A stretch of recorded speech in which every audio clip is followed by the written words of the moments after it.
ਤੋਂ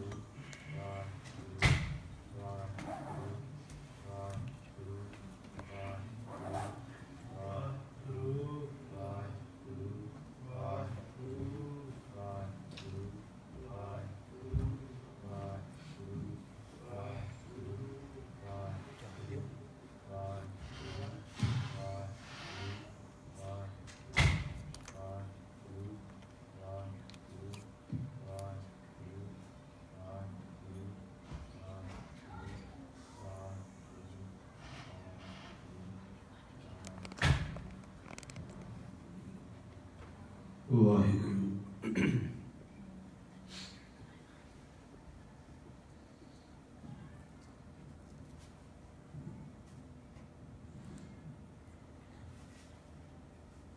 ਉਦਕ ਸੰਬੰਧ ਸਰਲ ਕੀ ਸਾਖਿਆ,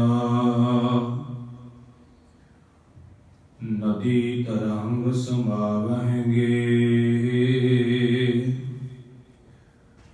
ਸੁਨਹਿ ਸੁਨ ਮਿਲਿਆ ਸਮਦਰਸੀ, ਪਵਨ ਰੂਪ ਹੋਏ ਜਾਵਹਿੰਗੇ। ਬਾਹੁਰ ਹਮ ਕਾਹੇ ਆਵਹਿੰਗੇ, ਆਵਨ ਜਾਨਾ ਹੁਕਮ ਤਿਸੈ ਕਾ। ਹੁਕਮ ਬੁਝ ਸਮਾਵਹਿੰਗੇ, ਜਬ ਚੂਕੈ ਪੰਜ ਧਾਤ ਕੀ ਰਚਨਾ। ਐਸੇ ਭਰਮ ਚੁਕਾਵਹਿੰਗੇ, ਦਰਸ਼ਨ ਛੋੜ ਭਏ ਸਮਦਰਸੀ। ਏਕੋ ਨਾਮ ਧਿਆਵਹਿੰਗੇ, ਜਿਤ ਹਮ ਲਾਏ ਤਿਤ ਹੀ ਲਾਗੇ। ਤੈਸੇ ਕਰਮ ਕਮਾਵਹਿੰਗੇ, ਹਰਿ ਜੀ ਕਿਰਪਾ ਕਰੈ ਜੋ ਆਪਣੀ। ਤਉ ਗੁਰ ਕੈ ਸ਼ਬਦ ਸਮਾਵਹਿੰਗੇ, ਜੀਵਤ ਮਰਹੁ ਮਰਹੁ ਫੁਨ ਜੀਵਹੁ। ਤਾ ਫਿਰ ਮਰਨ ਨ ਹੋਈ, ਕਹੋ ਕਬੀਰ ਜੋ ਨਾਮ ਸਮਾਨੇ। ਸੁਨ ਰਹਿਆ ਲਿਵ ਸੋਈ, ਬਾਣੀ ਗੁਰੂ ਗੁਰੂ ਹੈ ਬਾਣੀ। ਵਿੱਚ ਬਾਣੀ ਅੰਮ੍ਰਿਤ ਸਾਰੇ, ਗੁਰ ਬਾਣੀ ਕਹੈ ਸੇਵਕ ਜਨ ਮਾਨੈ। ਪਰਤਖ ਗੁਰੂ ਨਿਸਤਾਰੇ, ਗੁਰ ਬਾਣੀ ਕਹੈ ਸੇਵਕ ਜਨ ਮਾਨੈ। ਪਰਤਖ ਗੁਰੂ ਨਿਸਤਾਰੇ। ਸਤਨਾਮ ਸ੍ਰੀ ਵਾਹਿਗੁਰੂ ਸਾਹਿਬ ਜੀ ਮਹਾਰਾਜ। ਗੋਂਡ ਮਹੱਲਾ ਪੰਜਵਾਂ। ਗੁਰ ਕੇ ਚਰਨ ਕਮਲ ਨਮਸਕਾਰ। ਕਾਮ ਕ੍ਰੋਧ ਇਸ ਤਨ ਤੇ ਮਾਰੇ। ਗੁਰ ਕੇ ਚਰਨ ਕਮਲ ਨਮਸਕਾਰ। ਕਾਮ ਕ੍ਰੋਧ ਇਸ ਤਨ ਤੇ ਮਾਰੇ। ਵਾਹਿਗੁਰੂ ਜੀ ਕਾ ਖਾਲਸਾ, ਵਾਹਿਗੁਰੂ ਜੀ ਕੀ ਫਤਿਹ। ਪਰਮ ਸਨਮਾਨਯੋਗ ਗੁਰਤਾ ਗੱਦੀ ਤੇ ਸੁਭਾਈਮਾਨ ਚਾਵਰ ਸ਼ਾਦਾਰੋ ਤੱਕ ਜੀ ਦੇ ਮਾਲਕ, ਯਾਹਰਾ ਜਹੂਰ ਹਾਜ਼ਰਾ ਹਜੂਰ। ਦਸਾਂ ਪਾਤਸ਼ਾਹੀਆਂ ਦੇ ਆਤਮਿਕ ਸਰੂਪ। ਧੰਨ ਧੰਨ ਧੰਨ ਸਾਹਿਬ ਸਤਿਗੁਰੂ श्री गुरु ग्रंथ साहिब महाराज पातशाह जी की पावन पवित्र हाजूरी अंदर सत संगत रूप होकर के हाजरियां भर रहे गुरु प्यारियो गुरु सवारियो वडभागे हो। सत संगत करन दा सुभाग समा गरीब नवाज सतगुरु जी ने बख्शिश किया है। सतगुरां दी अपार कृपा सदका संध्या के समय तो हफ्तावारी गुरमत समागम प्रारंभ हुए ने। सजे हुए दीवाना अंदर आप जी ने हाजरी भरदिया होया पावन गुरबाणी श्री रहरास साहिब जी के पाठ सरवण कीते ने। उपरंत गुरु सवारे कीर्तनिया पासों आप जी ने पावन गुरबाणी का शब्द कीर्तन सरवण कीता है। गुरमुख शब्द सरवण करवा करके गए ने। कोई भला कहो भावे बुरा कहो हम तन दियो है ढाल। ये पावन शब्द चौथे गुरुदेव सतगुरु श्री गुरु रामदास पातशाह जी की पावन रचना तो उच्चारण किया होया देव गंधारी राग अंदर सुभाईमान है। इस पावन शब्द के अंदर सतगुरु रामदास पातशाह जी ने अपने जीवन में जो कुछ वापरिया है उसका बयान भी किया है। अति गुरु की प्राप्ति परमेश्वर की प्राप्ति वास्ते किस तरह की घालना घालनी है ते किवें गुरु की शरण में आना है ते किवें मालक नाल जुड़ना है। वो पावन उपदेश सानू बख्शिश किया है। इस पावन शब्द दीयां पहलियां पंक्तियां असीं पढ़दे हां। अब हम चली ठाकुर कहे हार। अब दा अर्थ है हुण कि हुण मैं अपने मालक तो अपने मालक दे अगे अपना सब कुछ हार चली हाँ। भाव सब कुछ अर्पण कर दिता है समर्पित कर दिता है। जब हम शरण प्रभु की आई जदों असी प्रभु दी सतगुरु दी शरण विच आए हैं ते ये बेनती कीती है कि सच्चे पातशाह तेरी शरण विच आ गए हैं। राख प्रभु भावे मार भावें सानू रख लै ते भावें मार दे तेरा दर छड्ड करके किते होर जाना नहीं। कह देना गुरमुख बड़ा सुखाला है पर इस बचन ते चलना बड़ा औखा है। बाबा कबीर जी का एक बचन पढ़ते हाँ। फरमान तेरा सिरै ऊपर फिरना करत विचार तू ही दरिया तू ही करिया तुझा ते निस्तार। बंदे बंदगी इख्तियार साहिब रोस धरो के प्यार। ऐ बंदे तेरा कर्म एक दी बंदगी करना। मालक तेरे ते गुस्से होवे मालक तेरे नाल प्यार करे ये कर्म वेखना तेरा कर्म नहीं गा। तेरा कर्म बंदगी करी जाना। बंदे बंदगी इख्तियार साहिब रोस धरो के प्यार। हाओ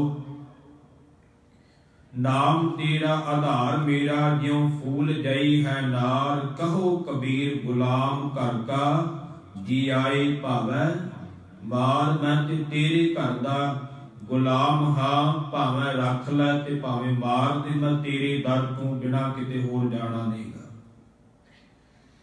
ऐसी अवस्था बड़ी कठिन बनती है बड़ी औखी बनती है पर खेड उदों बनती है जदों गुरु नूं समर्पित हो जाइए।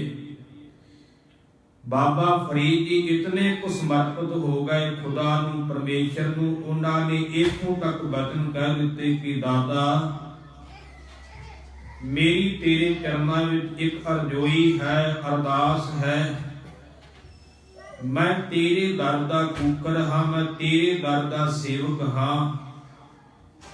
ਅਤੇ ਜੇ ਮੇਰੀ ਜ਼ਿੰਦਗੀ ਵਿੱਚ ਕਿਤੇ ਐਸਾ ਦਿਨ ਆ ਜਾਵੇ ਕਿ ਮੈਨੂੰ ਤੇਰਾ ਦਰ ਛੱਡ ਕਰਕੇ ਦੂਜੇ ਦੇ ਦਰ ਤੇ ਜਾਣਾ ਪਵੇ, ਤਾਂ ਉਦੋਂ ਪਹਿਲਾਂ ਮੇਰੀ ਜਿੰਦ ਕੱਢ ਲਈ, ਜਾਨ ਕੱਢ ਲਵੀਂ, ਪਰ ਮੈਂ ਤੇਰਾ ਦਰ ਛੱਡ ਕਰਕੇ ਕਿਤੇ ਹੋਰ ਜਾਣਾ ਨਹੀਂ। ਇਹ ਜੀਵਨ ਬਾਬਾ ਫਰੀਦ ਜੀ ਦਾ ਹੈ ਕਿ ਮੇਰੇ ਜੀਵਨ ਵਿੱਚ ਇਹੋ ਜਿਹਾ ਦਿਨ ਨਾ ਲਿਆਵੀਂ ਜਦੋਂ ਮੈਨੂੰ ਤੇਰਾ ਦਰ ਛੱਡ ਕਰਕੇ ਦੂਜੇ ਦੇ ਦਰ ਤੇ ਬੈਠਣਾ ਪਵੇ। ਜੇ ਕਿਤੇ ਉਹ ਦਿਨ ਆ ਜਾਵੇ ਤੇ ਉਦੋਂ ਪਹਿਲਾਂ ਮੇਰੀ ਜਾਨ ਕੱਢ ਲਵੇ।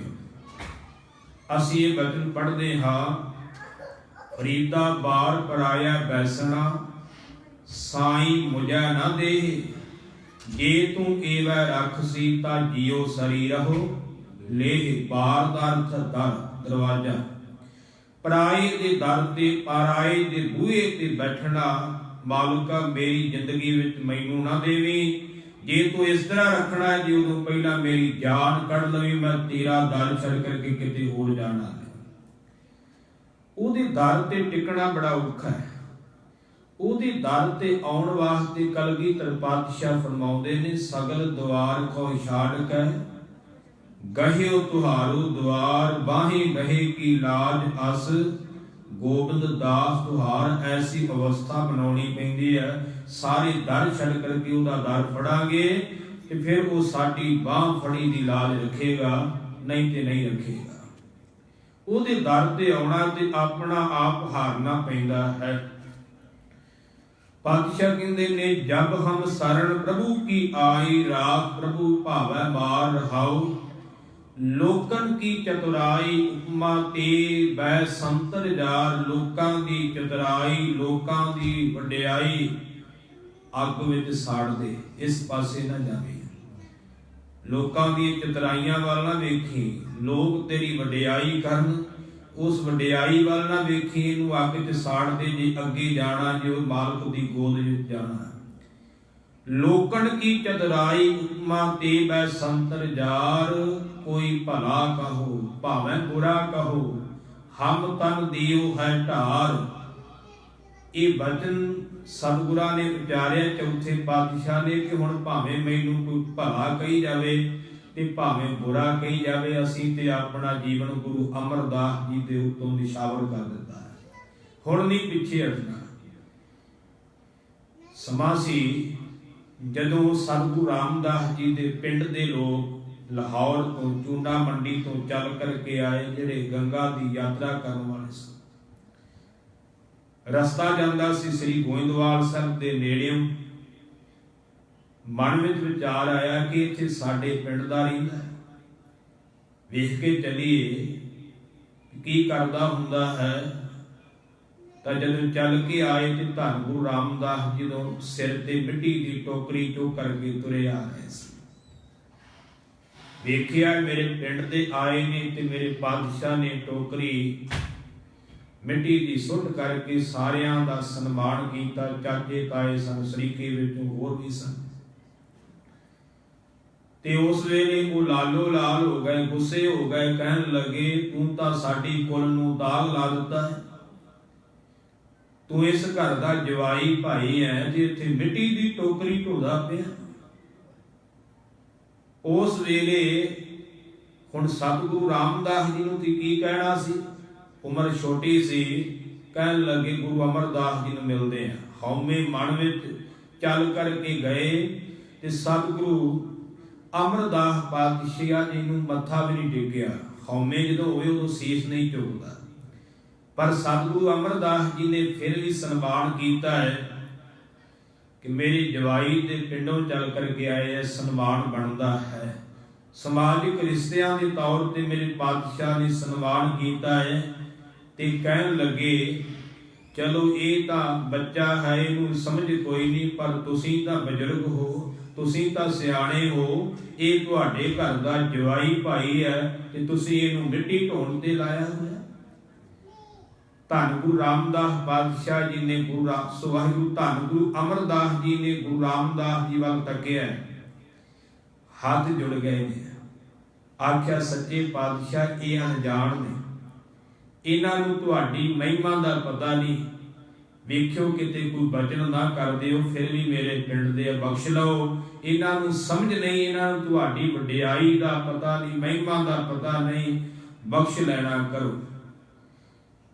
ਐਸੇ ਸਮੇਂ ਗੁਰੂ ਰਾਮਦਾਸ ਜੀ ਦੇ ਜੀਵਨ ਵਿੱਚ ਆਏ, ਜਦੋਂ ਆਖਿਆ ਵੀ ਇਹਨੇ ਤੇ ਕੁੱਲ ਨੂੰ ਦਾਗ ਲਾ ਦਿੱਤਾ, ਇਹਨੇ ਤਾਂ ਸਾਡਾ ਜੀਵਨ ਵਿਗਾੜ ਦਿੱਤਾ ਹੈ। ਪਰ ਸਤਿਗੁਰੂ ਰਾਮਦਾਸ ਜੀ ਰੁਕੇ ਨਹੀਂ, ਆਖਿਆ ਹੈ ਕੋਈ ਭਲਾ ਕਹੋ ਭਾਵੇਂ ਬੁਰਾ ਕਹੋ, ਹਮ ਤਨ ਦਿਓ ਹੈ ਢਾਲ। ਹੁਣ ਭਾਵੇਂ ਕੋਈ ਭਲਾ ਕਹੀ ਜਾਓ ਤੇ ਭਾਵੇਂ ਬੁਰਾ ਕਹੀ ਜਾਓ, ਅਸੀਂ ਤੇ ਆਪਣਾ ਜੀਵਨ ਜਿਹੜਾ ਹੈ, ਸਰੀਰ ਜਿਹੜਾ ਹੈ, ਉਹ ਗੁਰੂ ਅਮਰਦਾਸ ਜੀ ਤੋਂ ਨਿਸ਼ਾਵਰ ਕਰ ਦਿੱਤਾ ਹੈ।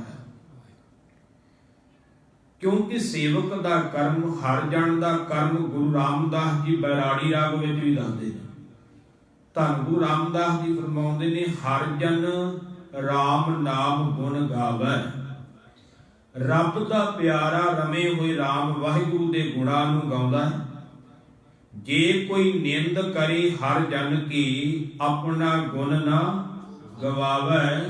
ਜੇ ਕੋਈ ਰੱਬ ਦੇ ਪਿਆਰੇ ਦੀ ਨਿੰਦਿਆ ਕਰੇ ਨਾ, ਤੇ ਗੁਰੂ ਰਾਮਦਾਸ ਜੀ ਕਹਿੰਦੇ ਨੇ, ਰੱਬ ਦਾ ਪਿਆਰਾ, ਰੱਬ ਦੀ ਬੰਦਗੀ ਕਰਨ ਵਾਲੇ ਆਪਣੇ ਗੁਣ ਨੂੰ ਕਦੇ ਗਵਾਉਂਦਾ ਨਹੀਂਗਾ। ਉਹ ਕਦੇ ਕਿਸੇ ਦੀ ਨਿੰਦਿਆ ਕਰਨ ਦੇ ਨਾਲ ਰੁਕਦਾ ਨਹੀਂਗਾ ਕਿ ਮੇਰੀ ਨਿੰਦਿਆ ਕਰਦਾ ਹੈ ਤੇ ਮੈਂ ਰੱਬ ਦਾ ਪਾਸਾ ਛੱਡ ਜਾਵਾਂ ਜਾਂ ਮਾਲਕ ਨੂੰ ਛੱਡ ਦੇਵਾਂ। ਸਾਡੇ ਵਿੱਚ ਕਈ ਵਾਰੀ ਘਾਟਾ ਆ ਜਾਂਦੀ ਹੈ, ਕੋਈ ਸਾਨੂੰ ਮਾੜਾ ਕਹਿ ਦੇਵੇ ਤੇ ਅਸੀਂ ਕਹਿੰਦੇ ਹਾਂ ਅਸੀਂ ਨਹੀਂ ਗੁਰਦੁਆਰੇ ਜਾਣਾ ਜੀ, ਸਾਨੂੰ ਫਲਾਣੇ ਨੇ ਏਦਾਂ ਕਹਿਤਾ। ਨਹੀਂ, ਇਹ ਕਰਮ ਗੁਰਮੁਖ ਦਾ ਨਹੀਂਗਾ। ਕੋਈ ਕੁਝ ਵੀ ਕਹੀ ਜਾਵੇ ਪਰ ਆਪਣਾ ਕਰਮ ਨਹੀਂ ਤਿਆਗਣਾ, ਸਿਮਰਨ ਨਹੀਂ ਛੱਡਣਾ, ਬਾਣੀ ਨਹੀਂ ਛੱਡਣੀ, ਗੁਰੂ ਨੂੰ ਤਿਆਗਣਾ ਨਹੀਂਗਾ। ਜੇ ਕੋਈ ਨਿੰਦ ਕਰੇ ਹਰ ਜਨ ਕੀ, ਆਪਣਾ ਗੁਣ ਨਾ ਗਵਾਵੇ। ਕਦੇ ਆਪਣਾ ਗੁਣ ਨਹੀਂ ਗਵਾਉਂਦਾ ਰੱਬ ਦਾ ਪਿਆਰਾ, ਕਦੇ ਉਹ ਕਿਸੇ ਦੇ ਕਹਿਣ ਤੇ ਗੁਰੂ ਦੀ ਸੇਵਾ ਨਹੀਂ ਛੱਡੂਗਾ, ਸਿਮਰਨ ਨਹੀਂ ਛੱਡੇਗਾ, ਬਾਣੀ ਨਹੀਂ ਛੱਡੇਗਾ, ਉਹ ਮਾਲਕ ਦੀ ਬੰਦਗੀ ਕਰੇਗਾ। ਉਹਦਾ ਕਰਮ ਬਣ ਗਿਆ, ਕੋਈ ਭਲਾ ਕਹੋ ਭਾਵੇਂ ਬੁਰਾ ਕਹੋ, ਹਮ ਤਨ ਦਿਓ ਹੈ ਢਾਲ। ਜੋ ਆਵਤ ਸਰਣ ਠਾਕੁਰ ਪ੍ਰਭ ਤੁਮਰੇ, ਤਿਸ ਰਾਖੋ ਕਿਰਪਾ ਧਾਰ। ਹੀ ਮਾਲਕ ਜੋ ਤੁਹਾਡੀ ਸ਼ਰਨ ਵਿੱਚ ਆਉਂਦਾ ਹੈ, ਉਹਨੂੰ ਤੁਸੀਂ ਰੱਖ ਲੈਂਦੇ ਹੋ ਕਿਰਪਾ ਧਾਰ ਕਰਕੇ। ਤੇ ਅਗਲਾ ਬਚਨ, ਜਨ ਨਾਨਕ ਸਰਨ ਤੁਮਾਰੀ ਹਰ ਜੀਓ, ਰਾਖਹੁ ਲਾਜ ਮੁਰਾਰ। ਸਤਿਗੁਰੂ ਰਾਮਦਾਸ ਪਾਤਸ਼ਾਹ ਫਰਮਾਉਂਦੇ ਨੇ ਕਿ ਇਹ ਵਾਹਿਗੁਰੂ ਸਰੂਪ ਧੰਨ ਗੁਰੂ ਅਮਰਦਾਸ ਪਾਤਸ਼ਾਹ ਜੀ, ਮੈਂ ਤੁਹਾਡੀ ਸ਼ਰਨ ਵਿੱਚ ਆਇਆ ਹੈ, ਮੇਰੀ ਵੀ ਲਾਜ ਰੱਖਣਾ ਕਰੋ। ਇਸ ਢੰਗ ਨਾਲ ਗੁਰੂ ਕੋਲੋਂ ਬਖਸ਼ਿਸ਼ ਹੁੰਦੀ ਹੈ। ਇਹ ਪਾਵਨੀ ਸ਼ਬਦ ਆਪ ਜੀ ਨੇ ਗੁਰੂ ਕੇ ਕੀਰਤਨੀਆਂ ਪਾਸੋਂ ਸਰਵਣ ਕੀਤਾ ਹੈ। ਜੋ ਇੱਥੇ ਮਰਿਆਦਾ ਚੱਲਦੀ ਹੈ ਕਿ ਆਪਾਂ ਹਰ ਹਫ਼ਤੇ ਸਤਿਗੁਰਾਂ ਵੱਲੋਂ ਬਖਸ਼ਿਸ਼ ਕੀਤੇ ਪਾਵਨ ਹੋਏ ਹੁਕਮਨਾਮੇ ਦੀ ਵਿਚਾਰ ਸਰਵਣ ਕਰਦੇ ਹਾਂ। ਕਿਉਂਕਿ ਸਵੇਰ ਵੇਲੇ ਜੋ ਪਾਤਸ਼ਾਹ ਜੀ ਨੇ ਪਾਵਨ ਹੁਕਮਨਾਮਾ ਬਖਸ਼ਿਸ਼ ਕੀਤਾ ਹੈ, ਦੀਵਾਨ ਸ਼ਾਮ ਨੂੰ ਸਜਦੇ, ਇਸ ਕਰਕੇ ਉਸੇ ਪਾਵਨ ਹੁਕਮਨਾਮੇ ਦੀ ਵਿਚਾਰ ਆਪਾਂ ਸ਼ਾਮ ਦੇ ਇਹ ਰਾਤਰੀ ਦੇ ਦੀਵਾਨਾਂ ਵਿੱਚ ਸਰਵਣ ਕਰਦੇ ਹਾਂ। ਸਮਾਂ ਹੋਇਆ ਹੈ, ਆਓ ਸਤਿਗੁਰਾਂ ਦੀ ਕਿਰਪਾ ਦੁਆਰਾ ਸਤਿਗੁਰਾਂ ਵੱਲੋਂ ਬਖਸ਼ਿਸ਼ ਕੀਤੇ ਪਾਵਨ ਹੁਕਮਨਾਮੇ ਦੀ ਵਿਚਾਰ ਸਰਵਣ ਕਰਕੇ ਆਪਣੇ ਜੀਵਨ ਨੂੰ ਸਵਾਰਨ ਦਾ ਯਤਨ ਕਰਨਾ ਕਰੀਏ। ਮਨ ਦੀ ਇਕਾਗਰਤਾ ਵਾਸਤੇ ਉਚਾਰਨ ਕਰਨਾ ਕਰੋ। ਸਤਿਨਾਮ ਸ੍ਰੀ ਵਾਹਿਗੁਰੂ ਸਾਹਿਬ ਜੀ। ਵਾਹਿਗੁਰੂ ਜੀ। ਗੋਂਡ ਮਹੱਲਾ ਪੰਜਵਾ। ਗੁਰ ਕੇ ਚਰਨ ਕਮਲ ਨਮਸਕਾਰ। ਕਾਮ ਕ੍ਰੋਧ ਇਸ ਤਨ ਤੇ ਮਾਰੇ। ਅੱਜ ਦਾ ਪਾਵਨ ਪਵਿੱਤਰ ਹੁਕਮਨਾਮਾ ਪੰਚਮ ਗੁਰਦੇਵ ਸ਼ਹੀਦਾਂ ਦੇ ਸਰਤਾਜ ਸਤਿਗੁਰੂ ਸ੍ਰੀ ਗੁਰੂ ਅਰਜਨ ਦੇਵ ਪਾਤਸ਼ਾਹ ਜੀ ਦੇ ਪਾਵਨ ਰਸਨਾ ਤੋਂ ਉਚਾਰਨ ਕੀਤਾ ਹੋਇਆ ਗੋਂਡ ਰਾਗ ਅੰਦਰ 865 ਅਤੇ 66 ਅੰਗ ਤੇ ਸੁਭਾਇਮਾਨ ਹੈ। ਸਤਿਗੁਰੂ ਸ੍ਰੀ ਗੁਰੂ ਅਰਜਨ ਦੇਵ ਪਾਤਸ਼ਾਹ ਜੀ ਜਿਨ੍ਹਾਂ ਬਾਰੇ ਭੱਟਾਂ ਦੇ ਪਾਵਨ ਵਚਨ ਹਨ, ਧਰਨ ਗਗਨ ਨਭ ਖੰਡ ਬਹਿ ਜੋਤ ਸਵਰੂਪੀ ਰਹਿਓ ਭਾਰ ਭਾਨੀ ਮਥੁਰਾ ਕਛ ਭੇਦ ਨਹੀਂ ਗੁਰ ਅਰਜੁਨ ਪ੍ਰਤੱਖ ਹਰ। ਮਥੁਰਾ ਭੱਟ ਜੀ ਕਹਿੰਦੇ ਕੋਈ ਫਰਕ ਨਹੀਂ, ਪ੍ਰਤੱਖ ਰੱਬ ਨੇ ਧੰਨ ਗੁਰੂ ਅਰਜਨ ਦੇਵ ਪਾਤਸ਼ਾਹ। ਇੱਥੋਂ ਤੱਕ ਵੀ ਬਚਨ ਅਸੀਂ ਪੜ੍ਹਦੇ ਹਾਂ, ਰਾਮਦਾਸ ਗੁਰੂ ਜਗ ਤਾਰਨ ਕਉ ਗੁਰ ਜੋਤ ਅਰਜੁਨ ਵਾਹੇ ਧਰੇ। ਧੰਨ ਗੁਰੂ ਰਾਮਦਾਸ ਪਾਤਸ਼ਾਹ ਜੀ ਨੇ ਸੰਸਾਰ ਨੂੰ ਤਾਰਨ ਵਾਸਤੇ ਗੁਰੂ ਨਾਨਕ ਦੀ ਜੋਤ ਗੁਰੂ ਅਰਜਨ ਦੇਵ ਪਾਤਸ਼ਾਹ ਜੀ ਦੇ ਵਿੱਚ ਟਿਕਾ ਦਿੱਤੀ। ਭੱਟਾ ਨੇ ਪਾਵਨ ਬਾਣੀ ਅੰਦਰ ਧੰਨ ਗੁਰੂ ਅਰਜਨ ਦੇਵ ਪਾਤਸ਼ਾਹ ਜੀ ਨੂੰ ਜਹਾਜ਼ ਵੀ ਕਿਹਾ। ਭੱਟ ਕਹਿੰਦੇ ਦੁਨੀਆ ਦੇ ਲੋਕੋ ਜੇ ਤਰਨਾ ਨਾ ਤੇ ਸਤਿਗੁਰੂ ਅਰਜਨ ਦੇਵ ਪਾਤਸ਼ਾਹ ਜਹਾਜ਼ ਨੇ, ਉਹਨਾਂ ਦੇ ਚਰਨੀ ਲੱਗ ਜਾਓ ਤੇ ਸੰਸਾਰ ਤੋਂ ਤਰ ਜਾਓਗੇ। ਅਸੀਂ ਪਾਵਨ ਸ਼ਬਦ ਪੜ੍ਹਦੇ ਹਾਂ ਭੱਟਾਂ ਦੇ ਸਵਈਆਂ ਵਿੱਚੋਂ, ਸਤ ਰੂਪ ਸਤ ਨਾਮ ਸਤ ਸੰਤੋਖ ਧਰਿਓ ਉਰ ਆਦਿ ਪੁਰਖ ਪ੍ਰਤੱਖ ਲਿਖਿਓ ਅਛਰ ਮਸਤਕ ਧੁਰ ਪ੍ਰਗਟ ਜੋਤ ਜਗਮਗਾ ਤੇਜ ਭੂ ਮੰਡਲ ਛਾਇਓ ਪਾਰਸ ਪਰਸ ਪਰਸ ਪਰਸ ਗੁਰ ਗੁਰੂ ਕਹਾਇਓ ਭਾਨ ਮਥੁਰਾ ਮੂਰਤ ਸਦਾ ਥਿਰ ਲਾਈ ਚਿਤ ਸਨਮੁਖ ਰਹੋ ਕਲ ਜੁਗ ਜਹਾਜ ਅਰਜੁਨ ਗੁਰੂ ਸਗਲ ਸ੍ਰਿਸ਼ਟ ਲਗ ਬੇਤਰਹੁ। ਕਲ ਯੁਗ ਦੇ ਅੰਦਰ ਜਹਾਜ਼ ਦੀ ਨਿਆਈ ਨੇ ਧੰਨ ਗੁਰੂ ਅਰਜਨ ਦੇਵ ਪਾਤਸ਼ਾਹ ਜੀ ਇਹ ਸਾਰੀ ਦੁਨੀਆ ਦੇ ਲੋਕੋ ਜੇ ਤਰਨਾ ਹੈ ਤੇ ਉਹਨਾਂ ਦੇ ਚਰਨੀ ਲੱਗ ਕਰਕੇ ਕਰ ਸਕਦੇ ਹੋ। ਸਤਿਗੁਰੂ ਅਰਜਨ ਦੇਵ ਪਾਤਸ਼ਾਹ ਆਪ ਵੀ ਜਹਾਜ਼ ਰੂਪ ਤੇ ਧੰਨ ਗੁਰੂ ਗ੍ਰੰਥ ਸਾਹਿਬ ਰੂਪੀ ਜਹਾਜ਼ ਵੀ ਸਾਨੂੰ ਬਖਸ਼ਿਸ਼ ਕੀਤਾ ਹੈ, ਜਿਨ੍ਹਾਂ ਨੇ ਸਦਾ ਵਾਸਤੇ ਸਾਨੂੰ ਲੜ ਲਾ ਦਿੱਤਾ ਹੈ। ਭੱਟਾ ਨੇ ਇਥੋਂ ਤੱਕ ਬਚਨ ਵੀ ਕਹਿ ਦਿੱਤੀ, ਜਬ ਲਓ ਨਹੀਂ ਭਾਗ ਲਿਲਾਰ ਉਦੈ ਤਬ ਲਓ ਭ੍ਰਮ ਤੇ ਫਿਰਤੀ ਬਹੁਤਾਇਓ ਕਲ ਘੋਰ ਸਮੁੰਦਰ ਮਹਿ ਬੂਡਤ ਥੇ ਕਬਹੂ ਮਿਟ ਹੈ ਨਹੀਂ ਰੇ ਪਛਤਾਇਓ ਤਤ ਵਿਚਾਰ ਯਹ ਮਥੁਰਾ ਜਗ ਤਾਰਨ ਕਉ ਅਵਤਾਰ ਬਣਾਇਓ ਜਪਿਆਓ ਜਿਨ ਅਰਜੁਨ ਦੇਵ ਗੁਰੂ ਫਿਰ ਸੰਕਟ ਜੋਨ ਗਰਭ ਨ ਆਇਓ। ਜਿਨ੍ਹਾਂ ਨੇ ਧੰਨ ਗੁਰੂ ਅਰਜਨ ਦੇਵ ਪਾਤਸ਼ਾਹ ਤੁਹਾਨੂੰ ਜਪਿਆ ਉਹ ਦੁਬਾਰਾ ਜੰਮਣ ਮਰਨ ਦੇ ਗੇੜ ਵਿੱਚ ਨਹੀਂ ਆਏ। ਇਹ ਗੁਰਬਾਣੀ ਸਿੱਧ ਕਰਦੀ ਹੈ ਕਿ ਗੁਰੂ ਤੇ ਪਰਮੇਸ਼ਰ ਇੱਕ ਹੈ। ਜਿੱਥੇ ਪਾਵਨ ਗੁਰਬਾਣੀ ਦੇ ਅੰਦਰ ਰੱਬ ਨੂੰ ਜਪਣ ਦਾ ਜ਼ਿਕਰ ਕੀਤਾ, ਉੱਥੇ ਗੁਰੂ ਨੂੰ ਜਪਣ ਦਾ ਵੀ ਜ਼ਿਕਰ ਕੀਤਾ। ਹੁਣ ਜੇ ਇਸ ਨੂੰ ਗਹਿਰਾਈ ਨਾਲ ਵਾਚੀਏ ਤੇ ਗੁਰਬਾਣੀ ਨੇ ਇੱਕ ਨੂੰ ਜਪਣ ਦੀ ਕੀਤੀ ਹੈ, ਭਾਵ ਕਿ ਇੱਕ ਨੂੰ ਜਪਣ ਦੀ ਹਦਾਇਤ ਕੀਤੀ ਹੈ, ਹੁਕਮ ਕੀਤਾ ਹੈ ਕਿ ਇੱਕ ਨੂੰ ਜਪਣਾ ਹੈ।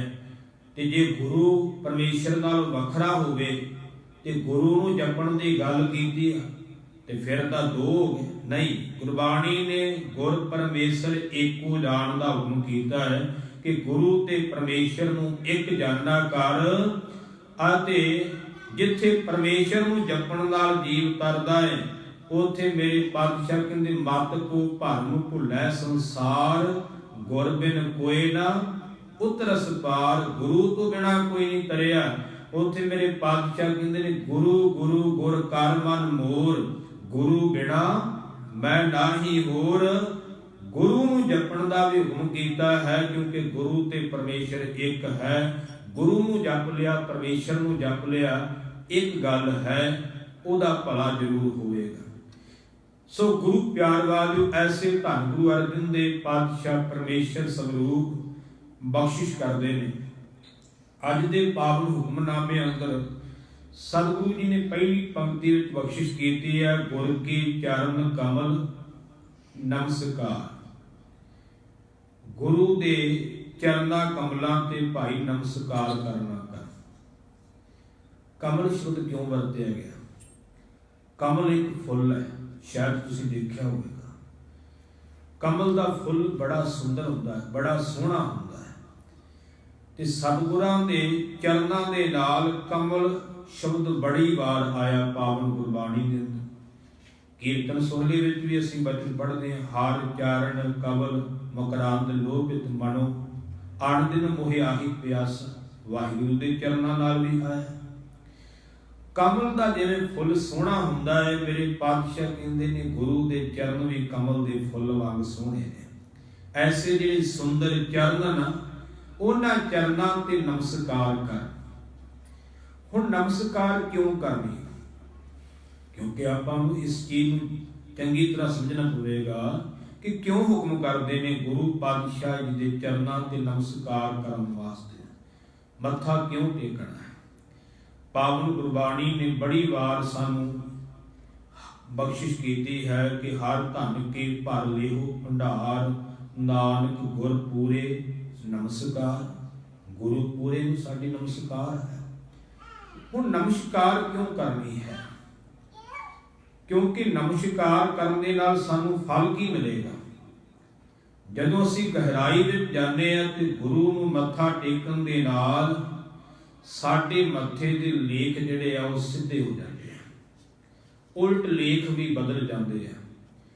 ਪਾਤਸ਼ਾਹ ਨੇ ਪਾਵਨ ਗੁਰਬਾਣੀ ਦੇ ਅੰਦਰ ਇਹ ਬਖਸ਼ਿਸ਼ ਕੀਤੀ ਹੈ, ਡੰਡਾਉਤ ਬੰਦਨ ਅਨਕ ਬਾਰ, ਸਰਬ ਕਲਾ ਸਮਰੱਥ ਡੋਲਣ ਤੇ ਰਾਖੋ ਪ੍ਰਭੂ ਨਾਨਕ ਦੇ ਕਰ ਹੱਥ।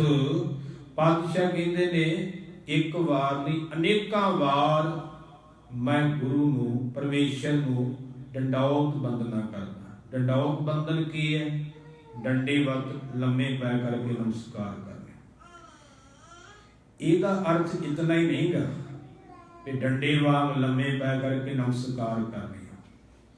ਇਹਦਾ ਵਿਦਵਾਨਾਂ ਨੇ ਇੱਕ ਭਾਵ ਅਰਥ ਬੜਾ ਸੁੰਦਰ ਲਿਖਿਆ ਹੈ। ਜਿਵੇਂ ਆਪਾਂ ਦੇਖਦੇ ਹਾਂ ਡੰਡਾ ਜਦੋਂ ਆਪਾਂ ਪਕੜਦੇ ਨਾ ਹੱਥ ਵਿੱਚ, ਤੇ ਉਹ ਪਕੜਨ ਵਾਲੇ ਦੀ ਮਰਜ਼ੀ ਹੁੰਦੀ ਆ, ਡੰਡੇ ਨੂੰ ਜਿੱਥੇ ਰੱਖ ਦੇਵੇ ਉੱਥੇ ਟਿਕਿਆ ਰਹਿੰਦਾ। ਡੰਡੇ ਦੀ ਕੋਈ ਮਰਜ਼ੀ ਨਹੀਂ ਹੁੰਦੀ, ਮੰਜੇ 'ਤੇ ਰੱਖ ਦੇਵੇ, ਥੱਲੇ ਰੱਖ ਦੇਵੇ, ਕੰਧ ਨਾਲ ਖੜਾ ਕਰ ਦੇਵੇ, ਕੋਠੇ 'ਤੇ ਰੱਖ ਦੇਵੇ, ਜਿੱਥੇ ਮਰਜ਼ੀ ਰੱਖ ਦੇਵੇ। ਡੰਡੇ ਨੇ ਕਦੋਂ ਅੱਗੇ ਕਦੀ ਸਵਾਲ ਜਵਾਬ ਨਹੀਂ ਕੀਤਾ ਕਿ ਮੈਂ ਇੱਥੇ ਨਹੀਂ ਟਿਕਣਾ, ਮੈਂ ਉੱਥੇ ਨਹੀਂ ਟਿਕਣਾ। ਭਾਵ ਇਹ ਹੈ ਕਿ ਡੰਡੇ ਵਾਂਗੂ ਆਪਣੇ ਆਪ ਨੂੰ ਗੁਰੂ ਅੱਗੇ ਸਮਰਪਿਤ ਕਰ ਦੇਣਾ ਕਿ ਪਾਤਸ਼ਾਹ ਮੇਰੀ ਮਰਜ਼ੀ ਕੋਈ ਨਹੀਂ, ਜੋ ਤੁਸੀਂ ਕਹੋਗੇ ਮੈਂ ਉਹੀ ਕਰਨਾ। ਉਦੋਂ ਅਸਲ ਵਿੱਚ ਡੰਡਾਉਤ ਬੰਧਨ ਬਣਦੀ। ਕੇਵਲ ਲੰਮੇ ਪੈ ਕੇ ਤੇ ਕੋਈ ਵੀ ਕਰ ਲਵੇਗਾ। ਡੰਡਾ ਸਿੱਧਾ ਹੁੰਦਾ ਹੈ ਤੇ ਇਹਦਾ ਅਰਥ ਭਾਵ ਇਹ ਵੀ ਹੁੰਦਾ ਹੈ ਕਿ ਆਪਣੇ ਮਨ ਨੂੰ ਗੁਰੂ ਵੱਲ ਸਿੱਧਾ ਕਰ ਲੈਣਾ, ਸਾਰੇ ਪਾਸਿਆਂ ਤੋਂ ਮੋੜ ਕਰਕੇ ਗੁਰੂ ਵੱਲ ਸਿੱਧਾ ਕਰਕੇ ਨਮਸਕਾਰ ਕਰੇ। ਕੱਲਾ ਸਰੀਰ ਦੀ ਗੱਲ ਨਹੀਂ ਗੀ, ਸਰੀਰ ਕਰਕੇ ਵੀ ਚਲੋ ਆਪਾਂ ਲੰਮੇ ਪੈ ਕੇ ਨਮਸਕਾਰ ਕਰਦੇ ਆ, ਇਹ ਹੈ ਕਰ ਸਕਦੇ ਆ, ਪਰ ਉੱਥੇ ਨਾਲ ਮਨ ਨੂੰ ਵੀ ਡੰਡੇ ਵਾਂਗੂ ਸਿੱਧਾ ਕਰਨਾ ਗੁਰੂ ਅੱਗੇ। ਜਿਵੇਂ ਅਸੀਂ ਕੀਰਤਨ ਸੋਹਲੇ ਵਿੱਚ ਵੀ ਬਚਨ ਪੜ੍ਹਦੇ ਹਾਂ, ਕਰ ਸਾਧੂ ਅੰਜਲੀ ਪੁੰਨ ਵੱਡਾ ਹੈ, ਕਰ ਡੰਡਾਉਤ ਪੁੰਨ ਵੱਡਾ ਹੈ। ਮਹਾਰਾਜ ਕਹਿੰਦੇ ਡੰਡਾਉਤ ਬੰਦਨਾ ਕਰ, ਬੜਾ ਵੱਡਾ ਪੁੰਨ ਹੈ, ਇਹਦੇ ਨਾਲ ਵੱਡਾ ਪੁੰਨ ਹੀ ਕੋਈ, ਬਹੁਤ ਵੱਡਾ ਪੁੰਨ ਹੈ ਗੁਰੂ ਨੂੰ ਡੰਡਾਉਤ ਬੰਦਨ ਕਰਨ ਦਾ। ਅਨਕ ਵਾਰ, ਅਨੇਕਾਂ ਵਾਰ ਪਾਤਸ਼ਾਹ ਕਹਿੰਦੇ ਨਮਸਕਾਰ ਕਰਨੇ ਆ, ਪਰ ਨਮਸਕਾਰ ਕਰਨ ਦੇ ਨਾਲ ਤੈਨੂੰ ਫਲ ਕੀ ਮਿਲੇਗਾ? ਤੇਰੇ ਮੱਥੇ ਦੇ ਜਿਹੜੇ ਪੁੱਠੇ ਲੇਖ ਨੇ ਉਹ ਸਿੱਧੇ ਹੋ ਜਾਣਗੇ। ਪੰਡਤ ਤਾਰਾ ਸਿੰਘ ਜੀ ਨਰੋਤਮ ਇੱਕ ਵਿਦਵਾਨ ਹੋਏ ਨੇ, ਉਹਨਾਂ ਨੇ ਇੱਕ ਗ੍ਰੰਥ ਲਿਖਿਆ ਛੋਟਾ ਜਿਹਾ, ਉਹਦਾ ਨਾਂ ਰੱਖਿਆ ਤੀਰਥ ਸੰਗ੍ਰਹਿ। ਉਸ ਗ੍ਰੰਥ ਦੇ ਵਿੱਚ ਉਹਨਾਂ ਨੇ ਘਟਨਾ ਦਾ ਜ਼ਿਕਰ ਕੀਤਾ ਧੰਨ ਗੁਰੂ ਕਲਗੀਧਰ ਪਾਤਸ਼ਾਹ ਮਹਾਰਾਜ ਦੇ ਜੀਵਨ ਦੇ। ਸਤਿਗੁਰੂ ਕਲਗੀਧਰ ਸ੍ਰੀ ਗੁਰੂ ਗੋਬਿੰਦ ਸਿੰਘ ਮਹਾਰਾਜ ਸ੍ਰੀ ਅਨੰਦਪੁਰ ਸਾਹਿਬ ਦੀ ਪਾਵਨ ਧਰਤੀ ਤੇ ਬਿਰਾਜਮਾਨ ਨੇ ਸਿੰਘਾਸਨ ਦੇ ਉੱਪਰ। ਸੰਗਤਾਂ ਆ ਰਹੀਆਂ ਨੇ, ਕੋਈ ਮੱਥਾ ਟੇਕ ਕੇ ਜਾ ਰਿਹਾ ਹੈ, ਕੋਈ ਆ ਰਿਹਾ ਹੈ, ਕੋਈ ਅਰਦਾਸਾਂ ਕਰ ਰਿਹਾ ਹੈ, ਕੋਈ ਸਤਿਗੁਰਾਂ ਤੋਂ ਬਖਸ਼ਿਸ਼ਾਂ ਲੈ ਰਿਹਾ ਹੈ। ਸੋ ਅੰਤ ਕੋਈ ਨਹੀਂ, ਕਿੰਨੀਆਂ ਤੋਂ ਸੰਗਤਾਂ ਆ ਰਹੀਆਂ ਨੇ ਤੇ ਕਹਿੰਦੇ ਨੇ ਉਸ ਵੇਲੇ ਇੱਕ ਕਾਜੀ ਆ ਗਿਆ ਹੈ, ਤੇ ਕਾਜੀ ਜਿਹੜਾ ਸੀ ਉਹਦਾ ਨਾਂ ਲਿਖਿਆ ਹੈ ਨੂਰਦੀਨ। ਨੂਰਦੀਨ ਕਾਜੀ ਆਇਆ ਤੇ ਉਸ ਕਾਜੀ ਨੇ ਸਤਿਗੁਰਾਂ ਦੇ ਕੋਲ ਆ ਕਰਕੇ ਬੈਠ ਜਾਣਾ ਕੀਤਾ। ਉਹਦੇ ਮਨ ਵਿੱਚ ਸਵਾਲ ਪੈਦਾ ਹੋ ਗਏ। ਕੁਝ ਸਮਾਂ ਪਾ ਕਰਕੇ ਸਤਿਗੁਰਾਂ ਨੂੰ ਕਹਿਣ ਲੱਗਾ, ਮਹਾਰਾਜ ਕਿ ਤੁਸੀਂ ਬਾਣੀ ਵਿੱਚ ਲਿਖਿਆ ਹੈ ਕਿ ਲੇਖ ਨਾ ਮਿਟਾਈ ਹੈ ਸਖੀ ਜੋ ਲਿਖਿਆ ਕਰਤਾਰ, ਕਿ ਲੇਖ ਮਿਟਦੇ ਨਹੀਂ, ਜੋ ਵਾਹਿਗੁਰੂ ਨੇ ਲਿਖ ਦਿੱਤੇ ਨੇ। ਤੇ ਪਾਤਸ਼ਾਹ ਜੀ ਇਹ ਲੋਕ ਇਹ ਸੰਗਤਾਂ ਤੁਹਾਨੂੰ ਆ ਕਰਕੇ ਮੱਥਾ ਟੇਕਦੀਆਂ, ਜੇ ਤਾਂ ਤੁਹਾਡੇ ਚਰਨਾਂ ਤੇ ਮੱਥਾ ਟੇਕਣ ਦੇ ਨਾਲ ਲੇਖ ਮਿਟ ਜਾਂਦੇ ਨੇ ਤੇ ਫਿਰ ਤਾਂ ਤੁਸੀਂ ਰੱਬ ਦੇ ਉਲਟ ਜੀ, ਕਿਉਂਕਿ ਤੁਸੀਂ ਬਾਣੀ ਵਿੱਚ ਲਿਖਿਆ ਉਹ ਮਿਟਨੇ ਨਹੀਂ। ਤੇ ਜੇ ਤੁਹਾਡੇ ਚਰਨਾਂ ਤੇ ਮੱਥਾ ਟੇਕਣ ਦੇ ਨਾਲ ਲੇਖ ਨਹੀਂ ਮਿਟਦੇ ਤੇ ਫਿਰ ਤੁਹਾਨੂੰ ਮੱਥਾ ਟੇਕਣ ਦਾ ਫਾਇਦਾ ਕੀ? ਸਵਾਲ ਬੜਾ ਗਹਿਰਾ। ਕਈ ਸਵਾਲ ਐਸੇ ਹੁੰਦੇ ਆ ਜਿਨ੍ਹਾਂ ਦਾ ਜਵਾਬ ਪ੍ਰੈਕਟੀਕਲ ਕਰਕੇ ਦੇਣਾ ਪੈਂਦਾ ਹੈ। ਕਈ ਸਵਾਲ ਐਸੇ ਹੁੰਦੇ ਆ ਜਿਹੜੇ ਬਚਨਾਂ ਨਾਲ ਹੱਲ ਹੋ ਜਾਂਦੇ, ਕਈ ਸਵਾਲ ਐਸੇ ਹੁੰਦੇ ਆ ਜਿਨ੍ਹਾਂ ਨੂੰ ਪ੍ਰਯੋਗ ਕਰਕੇ ਦਿਖਾਉਣਾ ਪੈਂਦਾ ਵੀ ਇਸ ਢੰਗ ਨਾਲ ਇਹਦਾ ਉੱਤਰ ਹੈ। ਮਹਾਰਾਜ ਨੇ ਜਾਣਿਆ ਕਿ ਗਿਆਨ ਨਾਲ ਇਹਨੇ ਨਹੀਂ ਸਮਝਣਾ। ਪਾਤਸ਼ਾਹ ਦੇ ਕੋਲ ਖੜੇ ਸਨ ਭਾਈ ਆਲਮ ਸਿੰਘ ਨਚਨਾ ਜੀ। ਮਹਾਰਾਜ ਕਹਿੰਦੇ ਭਾਈ ਆਲਮ ਸਿੰਘ ਜਾਓ ਤੋਸ਼ੀਖਾਨੇ ਵਿੱਚੋਂ ਮੋਹਰ ਲੈ ਕੇ ਆਓ, ਸ਼ਾਹੀ ਲੈ ਕੇ ਆਓ ਤੇ ਕਾਗਜ਼ ਲੈ ਕੇ ਆਓ। ਭਾਈ ਆਲਮ ਸਿੰਘ ਦੀ ਮੋਹਰ ਲੈ ਕੇ ਆਏ, ਸ਼ਾਹੀ ਕਾਗਜ਼ ਲਿਆਂਦਾ। ਮਹਾਰਾਜ ਕਹਿਣ ਲੱਗੇ ਕਾਜੀ ਸਾਹਿਬ ਆ ਮੋਹਰ ਦੇ ਅੱਖਰ ਪੜੋ। ਕਹਿਣ ਲੱਗਾ ਮਹਾਰਾਜ ਇਹਦੇ ਅੱਖਰ ਤਾਂ ਪੁੱਠੇ, ਇਹ ਕਿਵੇਂ ਪੜ੍ਹੇ ਜਾ ਸਕਦੇ, ਤਾਂ ਪਤਾ ਨਹੀਂ ਲੱਗਦਾ। ਮਹਾਰਾਜ ਨੇ ਸ਼ਾਹੀ ਲਾ ਕਰਕੇ ਕਾਗਜ਼ ਤੇ ਲਾ ਦਿੱਤੀ ਮੋਹਰ। ਮਹਾਰਾਜ ਕਹਿੰਦੇ ਹੁਣ ਪੜੋ, ਝੱਟ ਹੀ ਪੜ੍ਹ ਦਿੰਦੇ। ਮਹਾਰਾਜ ਕਹਿਣ ਲੱਗੇ ਵੇਖ ਕਾਜੀ ਤੇਰੇ ਸਵਾਲ ਦਾ ਜਵਾਬ ਹੈ, ਜਿੰਨਾ ਚਿਰ ਇਸ ਮੋਹਰ ਨੇ ਆਪਣਾ ਸਿਰ ਕਾਗਜ਼ ਤੇ ਨਹੀਂ ਝੁਕਾਇਆ ਉਹਨਾਂ ਚਿਰ ਇਹਦੇ ਅੱਖਰ ਪੁੱਠੇ ਸਨ, ਪਰ ਜਦੋਂ ਇਹਨੇ ਆਪਣਾ ਸੀਸ ਕਾਗਜ਼ ਤੇ ਰੱਖ ਦਿੱਤਾ ਉਦੋਂ ਹੀ ਇਹਦੇ ਅੱਖਰ ਸਿੱਧੇ ਹੋ ਗਏ। ਲੇਖ ਮਿਟਦੇ ਨਹੀਂ, ਇਹ ਸਚਾਈ ਹੈ। ਪਰ ਜਿਹੜਾ ਸਿੱਖ ਭਾਵਨਾ ਦੇ ਨਾਲ ਆ ਕਰਕੇ ਗੁਰੂ ਦੇ ਚਰਨਾਂ ਤੇ ਆਪਣਾ ਮੱਥਾ ਟੇਕ ਦਿੰਦਾ ਹੈ ਉਹਦੇ ਲੇਖ ਸਿੱਧੇ ਹੋ ਜਾਂਦੇ ਨੇ। ਗੱਲ ਕਰਕੇ ਆਪਕੋ ਸਤਨਾਮ ਪੁੱਠੇ ਸਿੱਧੇ ਹੋ ਜਾਂਦੇ ਆ। ਕਰਮ ਵੈਸੇ ਤਾਂ ਗੁਰੂ ਕੱਟ ਵੀ ਸਕਦਾ ਹੈ, ਇਹ 'ਚ ਕੋਈ ਸ਼ੱਕ ਨਹੀਂ ਹੈ। ਜੇ ਆਪਾਂ ਕਹੀਏ ਨਾ ਕਰਮ ਕੱਟੇ ਨਹੀਂ ਜਾਂਦੇ ਤੇ ਫਿਰ ਤਾਂ ਭਗਤ ਸਧਨਾ ਜੀ ਨੇ ਕਹਿ ਦਿੱਤਾ ਕਿ ਮਹਾਰਾਜ ਜੇ ਕਰਮ ਹੀ ਨਹੀਂ ਕੱਟੇ ਜਾਣੇ ਤੇ ਫਿਰ ਤੇਰੇ ਨਾਲ ਜੁੜਨ ਦਾ ਕੀ ਫਾਇਦਾ? ਤੇ ਕਰਮ ਤਾਂ ਸਾਰੀ ਦੁਨੀਆ ਨੇ ਭੋਗ ਹੀ ਲੈਣੇ, ਤਾਂ ਸਾਰੀ ਦੁਨੀਆ ਭੋਗਦੀ ਆ। ਜੇ ਆਪਾਂ ਆਖੀਏ ਵੀ ਉਹੀ ਭੋਗਣੇ ਆ ਜਿਹੜੇ ਕਰਮ ਹੈ ਤੇ ਉਹ ਤਾਂ ਫਿਰ ਜਿਹੜੇ ਨਹੀਂ ਮੰਨਦੇ ਉਹ ਵੀ ਭੋਗੀ ਜਾਂਦੇ ਆ। ਫਿਰ ਆਪਣੇ ਵਿੱਚ ਤੇ ਉਹਦੇ ਵਿੱਚ ਕੀ ਅੰਤਰ ਹੋਇਆ? ਭਗਤ ਸਧਨਾ ਜੀ ਨੇ ਕਹਿ ਦਿੱਤਾ ਸੀ, ਜਦੋਂ ਭਗਤ ਸਧਨਾ ਜੀ ਤੇ ਇਹ ਇਲਜ਼ਾਮ ਲੱਗਾ, ਭਗਤ ਸਧਨਾ ਜੀ ਗਏ ਕਸਾਈ ਪੁਣਾ ਛੱਡ ਦਿੱਤਾ ਸੀ। ਜਦੋਂ ਪਰਮੇਸ਼ਰ ਨੇ ਖੇਡ ਵਰਤਾਈ ਤਾਂ ਚੱਲ ਪਏ ਨੇ। ਰਸਤੇ ਵਿੱਚ ਜਾਂਦੇ ਆ ਇੱਕ ਨਗਰ ਦੇ ਵਿੱਚ ਰਾਤ ਪੈ ਗਈ ਤੇ ਰਾਤ ਰਹਿਣਾ ਸੀ। ਜਿਸ ਘਰ ਵਿੱਚ ਪ੍ਰਵੇਸ਼ ਹੋਏ ਉਸ ਘਰ ਵਿੱਚ ਇੱਕ ਔਰਤ ਸੀ ਤੇ ਉਹਦਾ ਪਤੀ ਸੀ ਤੇ ਪਤੀ ਉਹਦਾ ਬਿਮਾਰ ਸੀ। ਉਸ ਔਰਤ ਨੇ ਭਗਤ ਸਧਨਾ ਦੇ ਅੱਗੇ ਮੰਦ ਵਾਸ਼ਨਾ ਪ੍ਰਗਟ ਕੀਤੀ, ਪਰ ਭਗਤ ਸਧਨਾ ਜੀ ਕਹਿਣ ਲੱਗੇ ਭੈਣ ਇਹ ਕਰਮ ਨਹੀਂ ਕਰਨਾ, ਇਹਨਾਂ ਕਰਮਾਂ 'ਚ ਤੇ ਅੱਗੇ ਮਾਲਕ ਨੇ ਕੱਢੇ, ਇਹ ਕਰਮ ਮੈਂ ਨਹੀਂ ਕਰ ਸਕਦਾ। ਇਤਿਹਾਸਕਾਰ ਲਿਖਦੇ ਨੇ ਕਿ ਉਸ ਔਰਤ ਨੇ ਆਪਣੇ ਪਤੀ ਦਾ ਸਿਰ ਵੱਢ ਕਰਕੇ ਤੇ ਭਗਤ ਸਧਨਾ ਜੀ ਦੇ ਅੱਗੇ ਰੱਖ ਦਿੱਤਾ ਹੈ ਕਿ ਤੂੰ ਇਹਦੇ ਤੋਂ ਡਰਦਾ, ਲੈ ਇਹਦਾ ਵੀ ਮੈਂ ਕੰਮ ਮੁਕਾ ਦਿੱਤਾ ਹੈ, ਹੁਣ ਤੈਨੂੰ ਖੁੱਲ ਹੈ, ਤੂੰ ਇਹ ਕਰਮ ਕਰ ਸਕਦਾ ਹੈ। ਭਗਤ ਸਧਨਾ ਜੀ ਕਹਿਣ ਲੱਗੇ ਮੈਂ ਇਹ ਕਰਮ ਕਦੇ ਵੀ ਨਹੀਂ ਕਰਨਾ। ਉਸ ਔਰਤ ਨੇ ਆਖਿਆ ਮੈਂ ਤੇਰੇ ਤੇ ਇਲਜ਼ਾਮ ਲਾ ਦੇਵਾਂਗੀ, ਰੌਲਾ ਪਾ ਦੇਵਾਂਗੀ। ਭਗਤ ਸਧਨਾ ਜੀ ਕਹਿਣ ਲੱਗੇ ਜੋ ਮਾਲਕ ਨੂੰ ਮਨਜ਼ੂਰ ਹੋਵੇਗਾ ਹੋਵੇਗਾ, ਪਰ ਮੈਂ ਇਹ ਪਾਪ ਕਰਮ ਨਹੀਂ ਕਰਨਾ। ਬਦਨਾਮੀ ਹੋ ਜਾਵੇਗੀ ਹੋ ਜਾਵੇ, ਪਰ ਮੈਂ ਪਾਪੀ ਤੇ ਨਹੀਂ ਹੋਵਾਂਗਾ। ਕਹਿੰਦੇ ਨੇ ਉਸ ਔਰਤ ਨੇ ਰੌਲਾ ਪਾ ਦਿੱਤਾ, ਲੋਕ ਇਕੱਠੇ ਹੋ ਗਏ, ਬਸਤਰ ਪਾੜ ਲਏ, ਆਖਿਆ ਕਿ ਇਸ ਨੇ ਮੇਰੇ ਪਤੀ ਦਾ ਨਾਲੇ ਸਿਰ ਵੱਢ ਦਿੱਤਾ ਹੈ ਤੇ ਨਾਲੇ ਇਹ ਮੇਰੀ ਪੱਤ ਨੂੰ ਲੱਗਾ ਸੀ। ਹੁਣ ਜਦੋਂ ਸਾਹਮਣੇ ਪਤੀ ਦਾ ਵੱਢਿਆ ਸਿਰ ਪਿਆ, ਲੋਕਾਂ ਨੂੰ ਯਕੀਨ ਤੇ ਹੋਣਾ ਹੀ ਸੀ ਨਾ।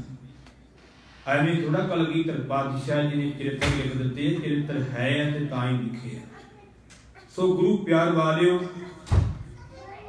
ਉਸ ਵੇਲੇ ਫੜ ਕਰਕੇ ਭਗਤ ਸਦਨਾ ਜੀ ਨੂੰ ਰਾਜੇ ਤੇ ਪੇਸ਼ ਕੀਤਾ ਗਿਆ।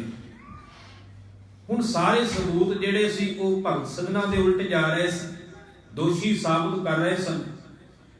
ਰਾਜੇ ਨੇ ਵੀ ਉਸ ਵੇਲੇ ਉਹਨਾਂ ਸਬੂਤਾਂ ਨੂੰ ਵੇਖ ਕਰਕੇ ਸਜ਼ਾ ਸੁਣਾ ਦਿੱਤੀ ਹੈ ਕਿ ਇਸ ਨੂੰ ਜਿਉਂਦੇ ਨੂੰ ਕੰਧ ਵਿੱਚ ਚਿਣ ਦਿੱਤਾ ਜਾਵੇ। ਇਹ ਹੁਕਮ ਕਰ ਦਿੱਤਾ ਰਾਜੇ ਨੇ ਕਿ ਇਸ ਨੂੰ ਜਿਉਂਦੇ ਨੂੰ ਕੰਧ ਵਿੱਚ ਜਿਹੜਾ ਚਿਣ ਦਿੱਤਾ ਜਾਵੇ।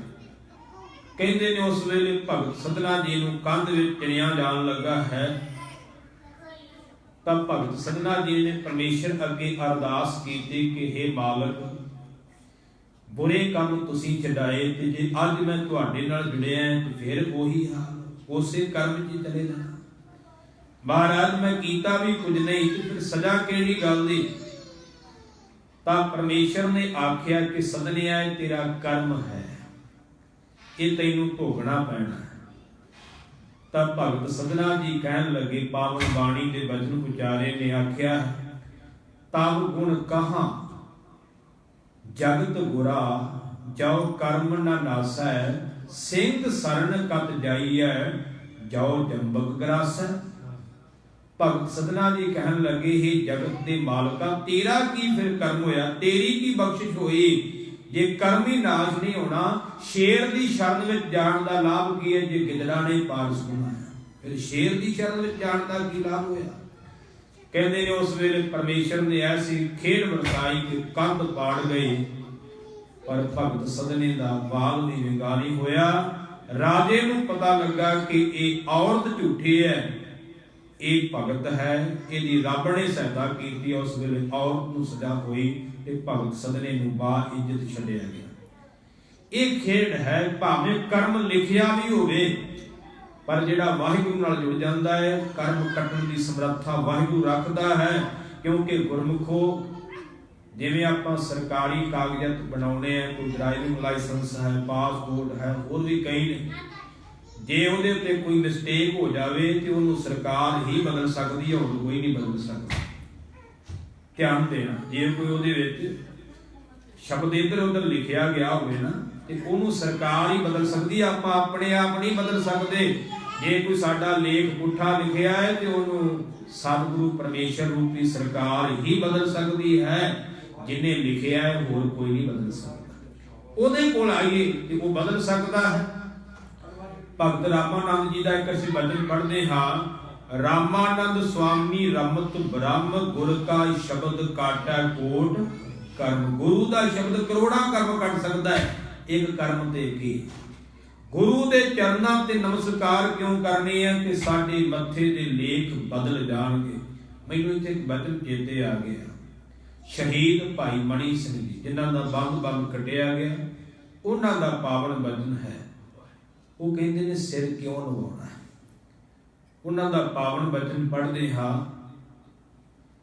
ਕਿ ਸੀਸ ਨਿਵਾਇਆ ਗਿਰ ਪੜਾ ਸਭ ਪਾਪਨ ਕੀ ਪੋਟ। ਭਾਈ ਸਾਹਿਬ ਕਹਿੰਦੇ ਨੇ ਗੁਰੂ ਸਾਹਿਬ ਦੇ ਅੱਗੇ ਸਿਰ ਨਵਾਉਣ ਦੇ ਨਾਲ ਗਿਰ ਪੜਾ ਸਭ ਪਾਪਨ ਕੀ ਪੋਟ। ਪੋਟ ਕਹਿੰਦੇ ਪੰਡ ਨੂੰ, ਥੈਲੀ ਨੂੰ। ਕਹਿੰਦੇ ਗੁਰੂ ਅੱਗੇ ਸੀਸ ਨਿਵਾਉਣ ਦੇ ਨਾਲ ਸਾਰੇ ਪਾਪਾਂ ਦੀ ਪੰਡ ਹੀ ਡਿੱਗ ਪੈਂਦੀ ਹੈ ਲੈ ਕੇ। ਸੀਸ ਨਿਵਾਇਆ ਗਿਰ ਪਰੈ ਸਭ ਪਾਪਨ ਕੀ ਪੋਟ, ਤਾਂ ਤੇ ਸੀਸ ਨਿਵਾਈ ਹੈ ਲੱਗਾ ਨਾ ਜਮ ਕੀ ਚੋਟ। ਇਸ ਕਰਕੇ ਗੁਰੂ ਅੱਗੇ ਆਪਣਾ ਸਿਰ ਨਿਵਾਈਏ। ਤੇ ਭਾਈ ਸਾਹਿਬ ਕਹਿੰਦੇ ਜਿਹਨੇ ਗੁਰੂ ਅੱਗੇ ਸਿਰ ਨਿਵਾ ਦਿੱਤਾ ਉਹਨੂੰ ਫਿਰ ਜਮਾਂ ਦੀ ਚੋਟ ਨਹੀਂ ਲੱਗੇਗੀ, ਜਮਾਂ ਦੀ ਬਾਤ ਨਹੀਂ ਹੋਵੇਗੀ। ਸਿਰ ਨਿਵਾਉਣਾ ਹੈ, ਪਰ ਸਿਰ ਨਿਵਾਉਣ ਦਾ ਢੰਗ ਵੀ ਦੱਸਿਆ ਮਹਾਰਾਜ ਨੇ। ਜੇ ਸਾਡੀ ਭਾਵਨਾ ਸ਼ੁੱਧ ਨਹੀਂ ਨਾ ਤੇ ਫਿਰ ਸਿਰ ਨਿਵਾਉਣ ਦਾ ਕੋਈ ਅਰਥ ਨਹੀਂ। ਜਿਵੇਂ ਅਸੀਂ ਬਚਨ ਪੜ੍ਹਦੇ, ਸਲਾਮ ਜਵਾਬ ਦੋਵੈ ਕਰੇ ਮੁੰਡਾ ਹੁਕੁਥਾ ਜਾਏ, ਨਾਨਕ ਦੋਵੈ ਕੂੜੀਆਂ ਥਾਏ ਨਾ ਕਾਈ ਪਾਏ। ਆਸਾ ਕੀ ਵਾਰ ਦਾ ਬਚਨ।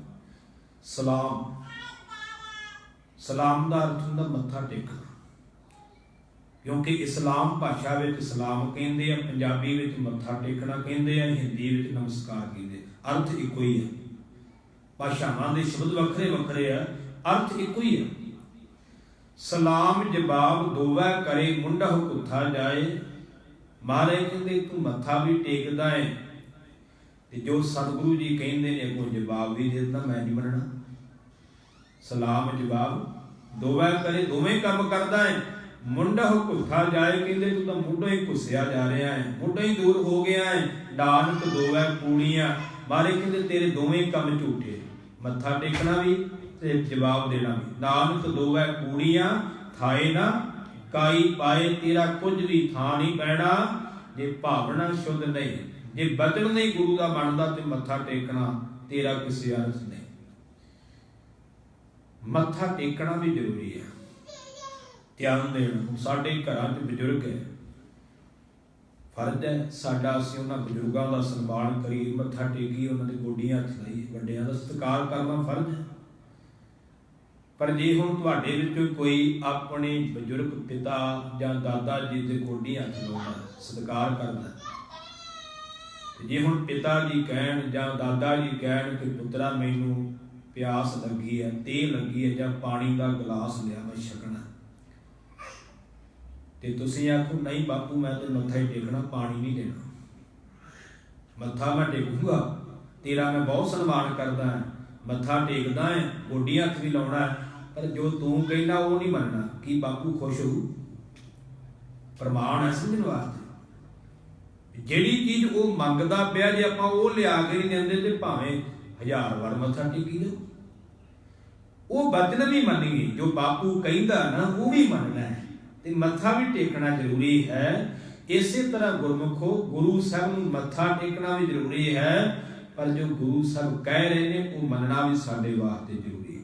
ਜੇ ਮੰਨਦੇ ਨਹੀਂ ਤੇ ਫਿਰ ਕੋਈ ਬਹੁਤਾ ਲਾਭ ਨਹੀਂ। ਵੈਸੇ ਗੁਰੂ ਰਾਮਦਾਸ ਜੀ ਦਾ ਇੱਕ ਬਚਨ ਪੜ੍ਹਦੇ ਹਾਂ, ਮਹਾਰਾਜ ਕਹਿੰਦੇ ਸੋ ਸੀਸ ਭਲਾ ਪਵਿੱਤਰ ਪਾਵਨ ਹੈ ਮੇਰੀ ਜਿੰਦੜੀਏ, ਜੋ ਜਾਏ ਲੱਗੈ ਗੁਰ ਪੈਰੇ ਰਾਮ। ਉਹ ਸਿਰ ਸਭ ਤੋਂ ਭਲਾ ਹੈ, ਪਵਿੱਤਰ ਹੈ, ਪਾਵਨ ਹੈ ਮੇਰੀ ਜਿੰਦੇ, ਜਿਹੜਾ ਗੁਰੂ ਦੇ ਚਰਨਾਂ 'ਚ ਜਾ ਕਰਕੇ ਝੁਕਦਾ। ਬੜੀ ਮਹਾਨਤਾ ਦਿੱਤੀ ਉਸ ਸਿਰ ਨੂੰ, ਬੜੀ ਵਡਿਆਈ ਦਿੱਤੀ ਹੈ। ਪਾਵ ਸੁਹਾਵੇ ਜਾਂ ਤਉ ਧਿਰ ਜੁਲਦੇ, ਸੀਸ ਸੁਹਾਵਾ ਚਰਣੀ ਮੁਖ ਸੁਹਾਵਾ, ਜਾਂ ਤਉ ਜਸ ਗਾਵੇ ਜੀਉ ਪਿਆ ਤਉ ਸਰਣੀ। ਕਹਿੰਦੇ ਪੈਰ ਉਹ ਸੋਭਾ ਪਾਉਂਦੇ ਨੇ ਜਿਹੜੇ ਗੁਰੂ ਵੱਲ ਚੱਲ ਕੇ ਜਾਂਦੇ ਨੇ, ਸੀਸ ਉਹ ਸੋਭਾ ਪਾਉਂਦਾ ਜਿਹੜਾ ਗੁਰੂ ਦੇ ਚਰਨਾਂ 'ਚ ਟਿਕਦਾ ਹੈ, ਮੁਖ ਉਹ ਸੋਭਾ ਪਾਉਂਦਾ ਜਿਹੜਾ ਜਸ ਗਾਉਂਦਾ ਵਾਹਿਗੁਰੂ ਦਾ, ਹਿਰਦਾ ਜੀਉ ਉਹ ਸੋਭਾ ਪਾਉਂਦਾ ਹੈ ਜਿਹੜਾ ਉਹਦੀ ਸ਼ਰਨ ਵਿੱਚ ਆ ਗਿਆ।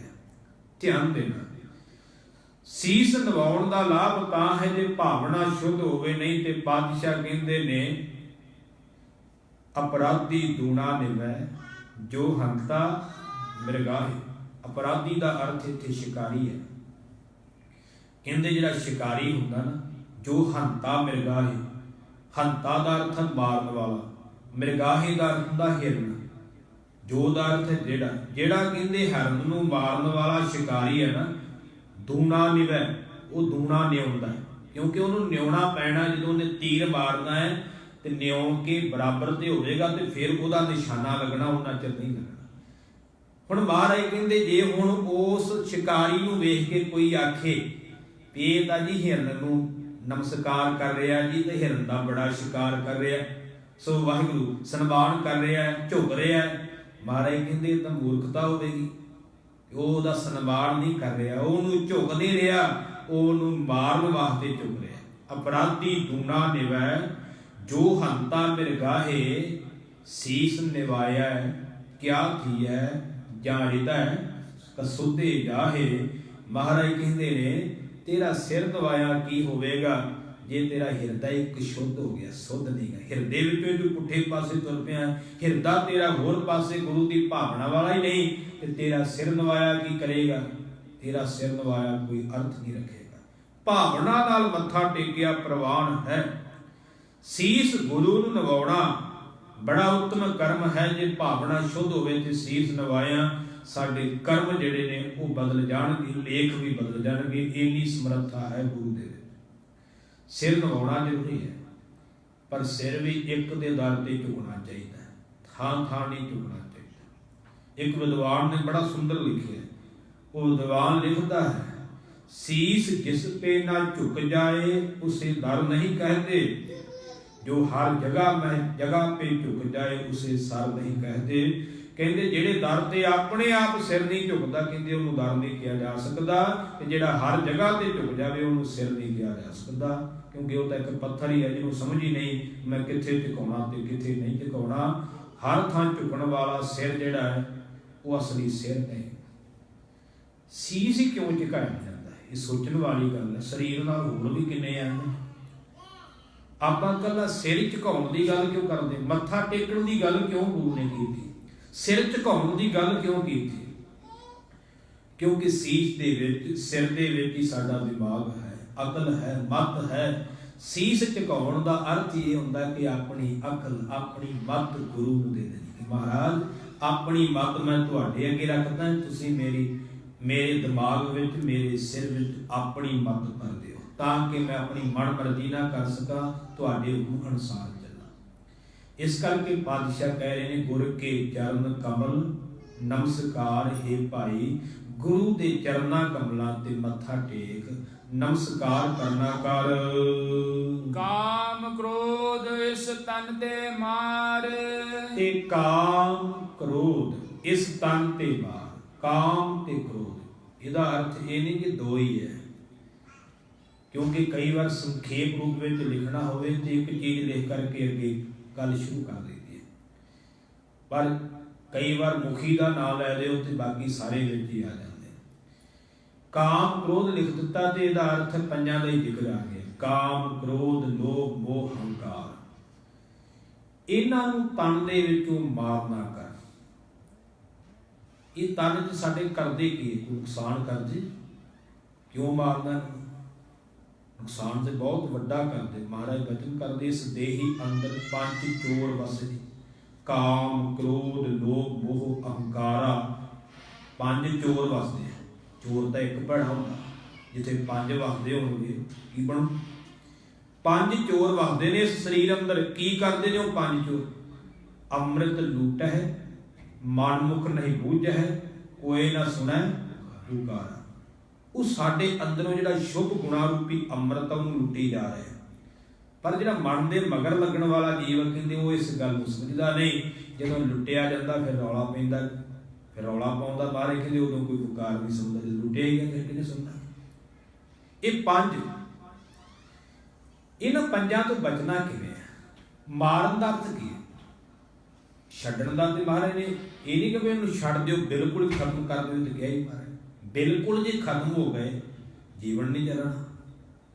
ਮੰਨ ਲਓ ਕਾਮ ਨਹੀਂ, ਗ੍ਰਸਤੀ ਜੀਵਨ ਨਹੀਂ ਚੱਲੇਗਾ। ਪਰ ਮਹਾਰਾਜ ਨੇ ਉਹਦਾ ਦਾਇਰਾ ਬਣਾਇਆ ਕਿ ਕਾਮ ਦਾ ਦਾਇਰਾ ਬਣਾ ਦਿੱਤਾ। ਮਹਾਰਾਜ ਕਹਿੰਦੇ ਵੇਖ ਪਰਾਈਆਂ ਚੰਗੀਆਂ ਮਾਵਾਂ ਭੈਣਾਂ ਧੀਆਂ ਜਾਣ, ਉਹਨੂੰ ਦਾਇਰਾ ਦੇ ਦਿੱਤਾ। ਮਾਰਨ ਦਾ ਅਰਥ ਵੀ ਉਹਨੂੰ ਲਿਮਟ ਵਿੱਚ ਲਿਆ, ਇੱਕ ਦਾਇਰੇ ਵਿੱਚ ਲਿਆ। ਕਿਹੜੇ ਦਾਇਰੇ ਵਿੱਚ? ਏਕਾ ਨਾਰੀ ਜਤੀ ਹੋਏ, ਪਰ ਨਾਰੀ ਧੀ ਭੈਣ ਵਖਾਰਾ, ਇੱਕ ਨਾਰੀ ਤੱਕ ਸੀਮਤ ਹੋ ਜਾ, ਜਿਹਦੇ ਨਾਲ ਤੇਰਾ ਆਨੰਦ ਕਾਰਜ ਹੋਇਆ ਉੱਥੋਂ ਤੱਕ ਟਿਕ ਜਾ। ਮਰ ਗਿਆ ਟਿਕਾਣੇ ਆ ਗਿਆ, ਬਾਹਰ ਨਾ ਜਾਵੇ। ਮਾਰਨ ਤੋਂ ਭਾਵ ਉਹਨੂੰ ਕੰਟਰੋਲ ਕਰਨਾ। ਹਰ ਚੀਜ਼ ਦੀ ਲਿਮਟ ਹੈ, ਜੇ ਉਹ ਲਿਮਟ ਤੋਂ ਵੱਧ ਜਾਵੇ ਕੋਈ ਵੀ ਚੀਜ਼ ਉਹ ਦੁੱਖ ਦਿੰਦੀ ਹੈ। ਪ੍ਰਸ਼ਾਦਾ ਛਕਦੇ ਹਾਂ, ਭੁੱਖ ਤੋਂ ਲੋੜ ਤੋਂ ਵੱਧ ਖਾਵਾਂਗੇ ਤੇ ਸਰੀਰ ਦੁਖੀ ਹੋਵੇਗਾ। ਪਾਣੀ ਸਾਡੀ ਜ਼ਰੂਰਤ ਹੈ, ਲੋੜ ਤੋਂ ਵੱਧ ਪੀਵਾਂਗੇ ਤੇ ਆਫਰ ਜਾਵਾਂਗੇ। ਜ਼ਰੂਰਤ ਹੈ ਸਾਡੀ, ਪਰ ਜੇ ਉਹਦੀ ਦੁਰਵਰਤੋਂ ਕਰਾਂਗੇ ਤੇ ਫਿਰ ਤਾਂ ਉਹਨੇ ਨੁਕਸਾਨ ਕਰਨਾ। ਕਾਮ ਵੀ ਜ਼ਰੂਰੀ ਹੈ, ਕਾਮ ਤੋਂ ਬਿਨਾਂ ਗ੍ਰਸਤੀ ਜੀਵਨ ਨਹੀਂ ਚੱਲੇਗਾ। ਕਲਗੀਧਰ ਪਾਤਸ਼ਾਹ ਜੀ ਦੇ ਸ੍ਰੀ ਦਸਮ ਗ੍ਰੰਥ ਸਾਹਿਬ ਦੀ ਪਾਵਨ ਬਾਣੀ ਅੰਦਰ ਬਚਨ ਨੇ, ਕਲਗੀਧਰ ਪਾਤਸ਼ਾਹ ਫਰਮਾਉਂਦੇ ਨੇ ਕਿ ਸਾਡੇ ਪਿਤਾ ਜੀ ਨੇ ਸਾਨੂੰ ਉਪਦੇਸ਼ ਦਿੱਤਾ ਹੈ, ਸਾਨੂੰ ਹੁਕਮ ਕੀਤਾ ਹੈ। ਹੁਕਮ ਕੀ ਕੀਤਾ ਹੈ? ਉਹ ਹੁਕਮ ਇਹ ਕੀਤਾ ਹੈ ਕਿ ਪੁੱਤਰਾ, ਜਿੰਨਾ ਚਿਰ ਤੇਰੇ ਸਰੀਰ ਵਿੱਚ ਪ੍ਰਾਣ ਚੱਲਦੇ ਨੇ, ਆਪਣੀ ਇਸਤਰੀ ਤੱਕ ਪਿਆਰ ਰੱਖੀ, ਪਰ ਪਰਾਈ ਇਸਤਰੀ ਦੀ ਸੇਜਾ ਤੇ ਕਦੇ ਭੁੱਲ ਕੇ ਸੁਪਨੇ ਵਿੱਚ ਨਾ ਜਾਏ। ਧਿਆਨ ਦੇਣਾ। ਸੁਧ ਜਪ ਤੇ ਹਮ ਧਰੀ, ਬਚਨ ਗੁਰ ਦਏ ਹਮਾਰੇ। ਕਲਗੀਧਰ ਪਾਤਸ਼ਾਹ ਲਿਖਦੇ ਨੇ ਕਿ ਜਦੋਂ ਅਸੀਂ ਸੁਧ ਧਾਰੀ, ਸਾਨੂੰ ਹੋਸ਼ ਆਈ, ਸਰੀਰ ਵੱਡਾ ਹੋਇਆ, ਸਮਝ ਆਈ। ਸੁਧ ਜਪ ਤੇ ਹਮ ਧਰੀ, ਬਚਨ ਗੁਰ ਦਏ ਹਮਾਰੇ, ਪੂਤ ਇਹ ਪ੍ਰਾਣ ਤੋਹੇ, ਪ੍ਰਾਣ ਜਬ ਲਗ ਘਟ ਥਾਰੇ। ਪੁੱਤਰਾ ਇਹ ਇਹਨੂੰ ਪਰਣ ਹੈ, ਸਾਡਾ ਬਚਨ ਹੈ, ਪਰਣ ਕਰ ਲੈ। ਜਿੰਨਾ ਚਿਰ ਤੇਰੇ ਸਰੀਰ ਵਿੱਚ ਪ੍ਰਾਣ ਚੱਲਦੇ ਨੇ, ਨਿਜ ਨਾਰੀ ਕੈ ਸੰਗ ਨੇਹੋ ਤੁਮ ਨਿਤ ਵਢਾਈਓ, ਪਰ ਨਾਰੀ ਕੀ ਸੇਜ ਭੂਲ ਸੁਪਨਾ ਗੁਨਾ ਦਈਓ। दैरा ਬਣਾਉਂਦਾ ਮਹਾਰਾਜ। ਕਾਮ ਨੂੰ ਵਸ ਵਿੱਚ ਕਰਨਾ ਇਹ ਪਾਪ ਹੈ। ਕ੍ਰੋਧ ਵੀ ਜ਼ਰੂਰੀ ਹੈ। ਕ੍ਰੋਧ ਤੋਂ ਬਿਨਾਂ ਨਹੀਂ ਖੇਡ ਬਣਨੀ। ਜਿਨ੍ਹਾਂ ਨੇ ਬਿਲਕੁਲ ਛੱਡ ਦਿੱਤਾ ਉਹ ਜੰਗ ਲੜਨ ਜੋਗੇ ਨਹੀਂ ਰਹੇ। ਚੀਜ਼ ਦਾ ਦਾਇਰਾ ਹੈ। ਕ੍ਰੋਧ ਨੂੰ ਮੇਰੇ ਪਾਤਸ਼ਾਹ ਨੇ 20 ਰਸ ਵਿੱਚ ਬਦਲ ਦਿੱਤਾ ਹੈ। ਧਿਆਨ ਦੇਣਾ। ਗੁੱਸਾ ਵੀ ਜ਼ਰੂਰੀ ਹੈ। ਜੇ ਆਪਾਂ ਬਿਲਕੁਲ ਹੀ ਪਿਆਰ ਕਰਨ ਲੱਗ ਪਏ ਬੱਚੇ ਹੀ ਵਿਗੜ ਜਾਂਦੇ, ਫਿਰ ਉੱਥੇ ਵੀ ਲੋੜ ਹੈ। ਰੱਬ ਨੇ ਵੀ ਸਰਦੀ ਤੇ ਗਰਮੀ ਬਣਾਈ ਹੈ, ਦੋਨਾਂ ਚੀਜ਼ਾਂ ਦੀ ਲੋੜ ਹੈ। ਸਰਦੀ ਦੀ ਵੀ ਲੋੜ ਹੈ, ਗਰਮੀ ਦੀ ਵੀ ਲੋੜ ਹੈ। ਕੱਲਾ ਗੁੱਸਾ ਵੀ ਨੁਕਸਾਨ ਕਰੂਗਾ ਤੇ ਕੱਲਾ ਪਿਆਰ ਵੀ ਨੁਕਸਾਨ ਕਰੂਗਾ। ਜ਼ਿਆਦਾ ਬੱਚੇ ਨੂੰ ਝਿੜਕੀ ਜਾਊਗਾ, ਮਾਰੀ ਜਾਊਗਾ ਤਾਂ ਵੀ ਢੀਠ ਹੋ ਜਾਊਗਾ, ਤੇ ਜ਼ਿਆਦਾ ਪਿਆਰ ਕਰੀ ਜਾਊਗਾ ਤਾਂ ਵਿਗੜ ਜਾਊਗਾ। ਦੋਨਾਂ ਚੀਜ਼ਾਂ ਦੀ ਲੋੜ। ਇਸ ਕਰਕੇ ਕ੍ਰੋਧ ਦੀ ਵੀ ਲੋੜ ਹੈ, ਦਾਇਰਾ ਹੈ। ਕਾਮ, ਕ੍ਰੋਧ, ਲੋਭ। ਲੋਭ ਵੀ ਜ਼ਰੂਰੀ ਹੈ। ਜੇ ਸਾਨੂੰ ਲੋਭ ਨਾ ਹੋਵੇ ਤੇ ਤੁਸੀਂ ਤਾਂ ਕਿਸੇ ਨੇ ਜੌਬ 'ਚ ਜਾਣਾ ਹੀ ਨਹੀਂ। ਜੇ ਲੋਭ ਨਹੀਂ ਫਿਰ ਜਾਣਾ ਕਿੱਥੇ? ਇਹ ਵੀ ਜ਼ਰੂਰੀ। ਜੇ ਲੋਭ ਹੋਊਗਾ ਤੇ ਅਸੀਂ ਕੰਮ ਕਰਾਂਗੇ ਨਾ। ਸਾਨੂੰ ਲੋਭ ਹੁੰਦਾ ਨਾ ਵੀ ਅਸੀਂ ਇੰਨੇ ਕਮਾ ਕੇ ਲਿਆਉਣੇ। ਜੇ ਲੋਭ ਨਾ ਹੋਵੇ ਤੇ ਗੁਰਮੁਖੋ ਆਪਾਂ ਕਰਮ ਹੀ ਕੋਈ ਨਹੀਂ ਕਰਨਾ, ਆਪਾਂ ਕਿਰਤ ਕਰਨੀ ਛੱਡ ਦੇਵਾਂਗੇ ਜੇ ਲੋਭ ਹੀ ਨਹੀਂ। ਇਹ ਵੀ ਸਾਡੇ ਵਾਸਤੇ ਜ਼ਰੂਰੀ ਹੈ। ਜ਼ਰੂਰੀ ਵੀ ਹੈ ਇਹਨਾਂ ਨੂੰ। ਲੋਭ ਮਹਾਰਾਜ ਨੇ ਆਖਿਆ ਲੋਭ ਰੱਖਣਾ ਜ਼ਰੂਰ ਹੈ, ਪਰ ਉਹਨੂੰ ਧਰਮ ਦੀ ਕਿਰਤ ਵਿੱਚ ਰੱਖੀ। ਜੇ ਲੋਭ ਨਹੀਂ ਤੇ ਕੋਈ ਦੁਕਾਨ ਨਹੀਂ। ਦੁਕਾਨਦਾਰ ਨੇ ਦੁਕਾਨ ਪਾਈ ਹੈ, ਇਹ ਤਾਂ ਨਹੀਂ ਵੀ ਜਿੰਨੇ ਦਾ ਸੌਦਾ ਲਿਆ ਉਹਨੇ ਦਾ ਦੇ ਜਾਊਗਾ, ਨਹੀਂ। ਉਹਨੇ ਉਹਦੇ 'ਚ ਪ੍ਰੋਫਿਟ ਕੱਢਣਾ ਹੈ ਤੇ ਉਹਨੂੰ ਫਾਇਦਾ ਹੋਊਗਾ ਤੇ ਤਾਂ ਹੀ ਦੁਕਾਨ ਪਾਈ। ਲੋਭ ਵੀ ਜ਼ਰੂਰੀ ਹੈ, ਮੋਹ ਵੀ ਜ਼ਰੂਰੀ ਹੈ। ਜੇ ਸਾਨੂੰ ਮੋਹ ਨਾ ਹੋਇਆ ਤੇ ਅਸੀਂ ਬੱਚੇ ਹੀ ਨਹੀਂ ਪਾਲਣੇ। ਇਹ ਵੀ ਰੱਬ ਨੇ ਬਣਾਇਆ। ਕੁਰਬਾਨ ਕੀਤਾ ਕਿਸਾ ਮਿਟੋ ਜਿਨ ਮੋਹ ਮੀਠਾ ਲਾਇਆ। ਮਾਰੇ ਕਹਿੰਦੇ ਉਹਦੇ ਤੋਂ ਕੁਰਬਾਨ ਜਾਂਦੇ ਜਿਹਨੇ ਮੋਹ ਪੈਦਾ ਕੀਤਾ। ਇਹ ਵੀ ਜ਼ਰੂਰੀ ਹੈ। ਤੇ ਹੰਕਾਰ ਵੀ ਜ਼ਰੂਰੀ ਹੈ, ਮਾਣ ਵੀ ਜ਼ਰੂਰੀ ਹੈ। ਪਰ ਉਹਦਾ ਤਰੀਕਾ ਸਮਝਣਾ ਪਵੇਗਾ ਉਹ ਕਿੱਥੇ ਜ਼ਰੂਰੀ ਹੈ। ਉਹ ਆਪਣੇ ਆਪ ਤੇ ਨਹੀਂ ਕਰਨਾ ਸਿੱਖ ਨੇ। ਆਪਣੇ ਆਪ ਤੇ ਹੰਕਾਰ ਨਹੀਂ ਕਰਨਾ, ਮਾਣ ਨਹੀਂ ਕਰਨਾ। ਮਾਣ ਕਿੱਥੇ ਕਰਨਾ? ਮਾਣ ਕਰੋ ਤਦ ਉਪਰੇ ਮੇਰੇ ਪ੍ਰੀਤਮ ਪਿਆਰੇ। ਆਪਣੇ ਗੁਰੂ ਤੇ ਮਾਣ ਕਰਨਾ ਹੈ। ਜਿਵੇਂ ਭਾਈ ਤਾਰੂ ਸਿੰਘ ਨੇ ਮਾਣ ਕੀਤਾ ਸੀ, ਜੋ ਕਰ ਲੈ ਮਰਜ਼ੀ ਕਰ ਲੈ, ਪਰ ਇਹ ਕੇਸ ਨਹੀਂ ਤੇਰੇ ਤੋਂ ਕਬਲ ਹੋਣੇ। ਮੇਰੇ ਗੁਰੂ ਤੇ, ਮੈਨੂੰ ਆਪਣੇ ਗੁਰੂ ਤੇ ਮਾਣ ਭਰੋਸਾ ਹੈ। ਮੇਰਾ ਗੁਰੂ ਮੇਰੀ ਪਿੱਠ ਦੀ ਲੱਗੀ। ਸਿੱਖਾਂ ਨੇ ਮਾਣ ਕੀਤਾ ਆਪਣੇ ਗੁਰੂ ਤੇ, ਪਰਮੇਸ਼ਰ ਤੇ ਮਾਣ ਕਰਨਾ। ਇਸ ਢੰਗ ਨਾਲ ਪੰਜਾਂ ਨੂੰ ਪਾਤਸ਼ਾਹ ਨੇ ਬਖਸ਼ਿਸ਼ ਕੀਤਾ। ਇਹ ਪੰਜ ਜਿਹੜੇ ਬੜਾ ਤੰਗ ਕਰਦੇ ਆ। ਬੇਨਤੀ ਰੂਪ ਵਿੱਚ ਕਈ ਸ਼ਬਦ ਪੜ੍ਹਦੇ ਆ, ਜਿਵੇਂ ਅਸੀਂ ਇੱਕ ਬਚਨ ਪੜ੍ਹਦੇ ਹਾਂ, ਰਾਖ ਪਿਤਾ ਪ੍ਰਭੂ ਮੇਰੇ। ਬੇਨਤੀ ਕਰਦੇ ਸੱਚੇ ਪਾਤਸ਼ਾਹ ਰੱਖ ਲਓ ਮੋਹਿ ਨਿਰਗੁਣ ਸਭ ਗੁਣ ਤੇਰੇ। ਮੇਰੇ ਵਿੱਚ ਕੋਈ ਗੁਣ ਨਹੀਂ ਸੀ ਤਾਂ ਨਿਰਗੁਣ ਹੈ। ਸਾਰੇ ਗੁਣ ਤੇਰੇ ਨੇ ਰਹਾਓ। ਪੰਜ ਬਿਖਾਦੀ ਏਕ ਗਰੀਬਾ। ਸੱਚੇ ਪਾਤਸ਼ਾਹ ਪੰਜ ਝਗੜਾ ਪੈਦਾ ਕਰਨ ਵਾਲੇ ਨੇ। ਪੰਜ, ਮੈਂ ਇਕੱਲਾ ਇੱਕ ਗਰੀਬ। ਪੰਜ ਬਿਖਾਦੀ ਏਕ ਗਰੀਬਾ ਰੱਖੋ ਰੱਖਣਹਾਰੇ। ਇਹ ਰੱਖਣਹਾਰ ਵਾਹਿਗੁਰੂ ਰੱਖ ਲੈਣਾ ਕਰ। ਮਹਾਰਾਜ ਖੇਦ ਕਰੇ ਅਰ ਬਹੁਤ ਸਤਾਵਹਿ। ਖੇਦ ਕਰੇ ਅਰ ਬਹੁਤ ਸੰਤਾਵਹਿ। ਆਇਓ ਸਰਣ ਤੁਹਾਰੇ। ਮਹਾਰਾਜ ਬੜਾ ਦੁੱਖ ਦਿੰਦੇ, ਬੜਾ ਸਤਾਉਂਦੇ ਆ ਪੰਜ ਮੈਨੂੰ। ਮੈਂ ਤੇ ਤੁਹਾਡੀ ਸ਼ਰਨ ਵਿੱਚ ਚੱਲ ਕਰਕੇ ਆਇਆ। ਕਰ ਕਰ ਹਾਰਿਓ ਅਣਕ ਬਹੁ ਭਾਤੀ ਛੋੜੈ ਕਤਹੁ ਨਾਹੀ। ਮਹਾਰਾਜ ਮੈਂ ਆਪਣੇ ਆਪ ਯਤਨ ਕਰਕੇ ਬੜੇ ਹਾਰ ਗਿਆ, ਮੈਨੂੰ ਨਹੀਂ ਛੱਡਦੇ, ਮੇਰਾ ਨਹੀਂ ਬਚਾ। ਬੜੇ ਮੈਂ ਯਤਨ ਕਰ ਲਏ ਨਾ ਪੰਜਾਂ ਤੋਂ ਬਚਣ ਵਾਸਤੇ। ਕਰ ਕਰ ਹਾਰਿਓ ਅਣਕ ਬਹੁ ਭਾਤੀ ਛੋੜੈ ਕਤਹੁ ਨਾਹੀ। ਏਕ ਬਾਤ ਸੁਣ ਤਾਕੀ ਓਟਾ। ਮਹਾਰਾਜ ਮੈਂ ਇੱਕ ਗੱਲ ਸੁਣ ਕੇ ਤੁਹਾਡੇ ਚਰਨਾਂ ਦੀ ਓਟ ਲੱਗੀ ਹੈ ਕਿ ਸਾਧ ਸੰਗਤ ਮਿਟ ਜਾਹੀ। ਸਾਧ ਸੰਗ ਮਿਟ ਜਾਹੀ। ਗੁਰੂ ਦੀ ਸੰਗਤ ਵਿੱਚ ਆ ਕੇ ਮਿਟ ਜਾਂਦੇ ਨੇ ਪੰਜ, ਇਹ ਦੂਰ ਹੋ ਜਾਂਦੇ ਨੇ। ਮੈਂ ਸੁਣਿਆ ਮਹਾਰਾਜ ਤੁਹਾਡੀ ਸੰਗਤ ਵਿੱਚ ਆ ਕਰਕੇ ਇਹ ਪੰਜ ਜਿਹੜੇ ਨੇ ਇਹ ਮਿਟ ਜਾਂਦੇ ਨੇ। ਕਰ ਕਿਰਪਾ ਸੰਤ ਮਿਲੇ ਮੋਹੀ। ਮਹਾਰਾਜ ਜਦੋਂ ਤੁਸੀਂ ਕਿਰਪਾ ਕੀਤੀ ਨਾ ਤੇ ਮੈਨੂੰ ਸੰਤ ਮਿਲ ਪਏ। ਤਿੰਨ ਤੇ ਧੀਰਜ ਪਾਇਆ ਉਹਨਾਂ ਦੇ ਕੋਲੋਂ ਮੈਨੂੰ ਹੌਸਲਾ ਹੋਇਆ। ਕੋਈ ਗੱਲ ਨਹੀਂ, ਇਹ ਪੰਜਾਂ ਨਾਲ ਰਹਿ ਮਕਾਂਗਾ, ਕੋਈ ਗੱਲ ਨਹੀਂ, ਪੰਜਾਂ ਤੋਂ ਬਚ ਜਾਵਾਂਗਾ। ਸੰਤੀ ਮੰਤ ਦਿਓ ਮੋਹਿ ਨਿਰਭਉ। ਸੰਤਾਂ ਨੇ ਮੈਨੂੰ ਨਿਰਭਉ ਨਾਮ ਦਾ ਮੰਤਰ ਦਿੱਤਾ। ਗੁਰ ਕਾ ਸ਼ਬਦ ਕਮਾਇਆ। ਗੁਰੂ ਦੇ ਸ਼ਬਦ ਦੀ ਮੈਂ ਕਮਾਈ ਕੀਤੀ ਹੈ। ਤੇ ਫਿਰ ਕੀ ਹੋਇਆ? ਜੀਤ ਲਏ ਕੋਈ ਮਹਾ ਬਿਖਾਦੀ। ਉਹ ਜਿਹੜੇ 5 ਝਗੜਾਲੂ ਸੀ ਨਾ, 5 ਬਿਖਾਦੀ ਏਕ ਗਰੀਬਾ, ਉਹ 5 ਜਿਹੜੇ ਦੁੱਖ ਦੇਣ ਵਾਲੇ ਸੀ, ਜਿੱਤ ਲਏ। ਜੀਤ ਲਏ ਓਏ ਮਹਾ ਬਿਖਾਦੀ, ਸਹਿਜ ਸੁਹੇਲੀ ਬਾਣੀ। ਹੁਣ ਤਾਂ ਸਹਿਜ ਟਿਕਾ ਦੇਣ ਵਾਲੀ, ਸੁਖ ਦੇਣ ਵਾਲੀ ਬਾਣੀ ਨਾਲ ਪਿਆਰ ਬਣ ਗਿਆ ਹੈ।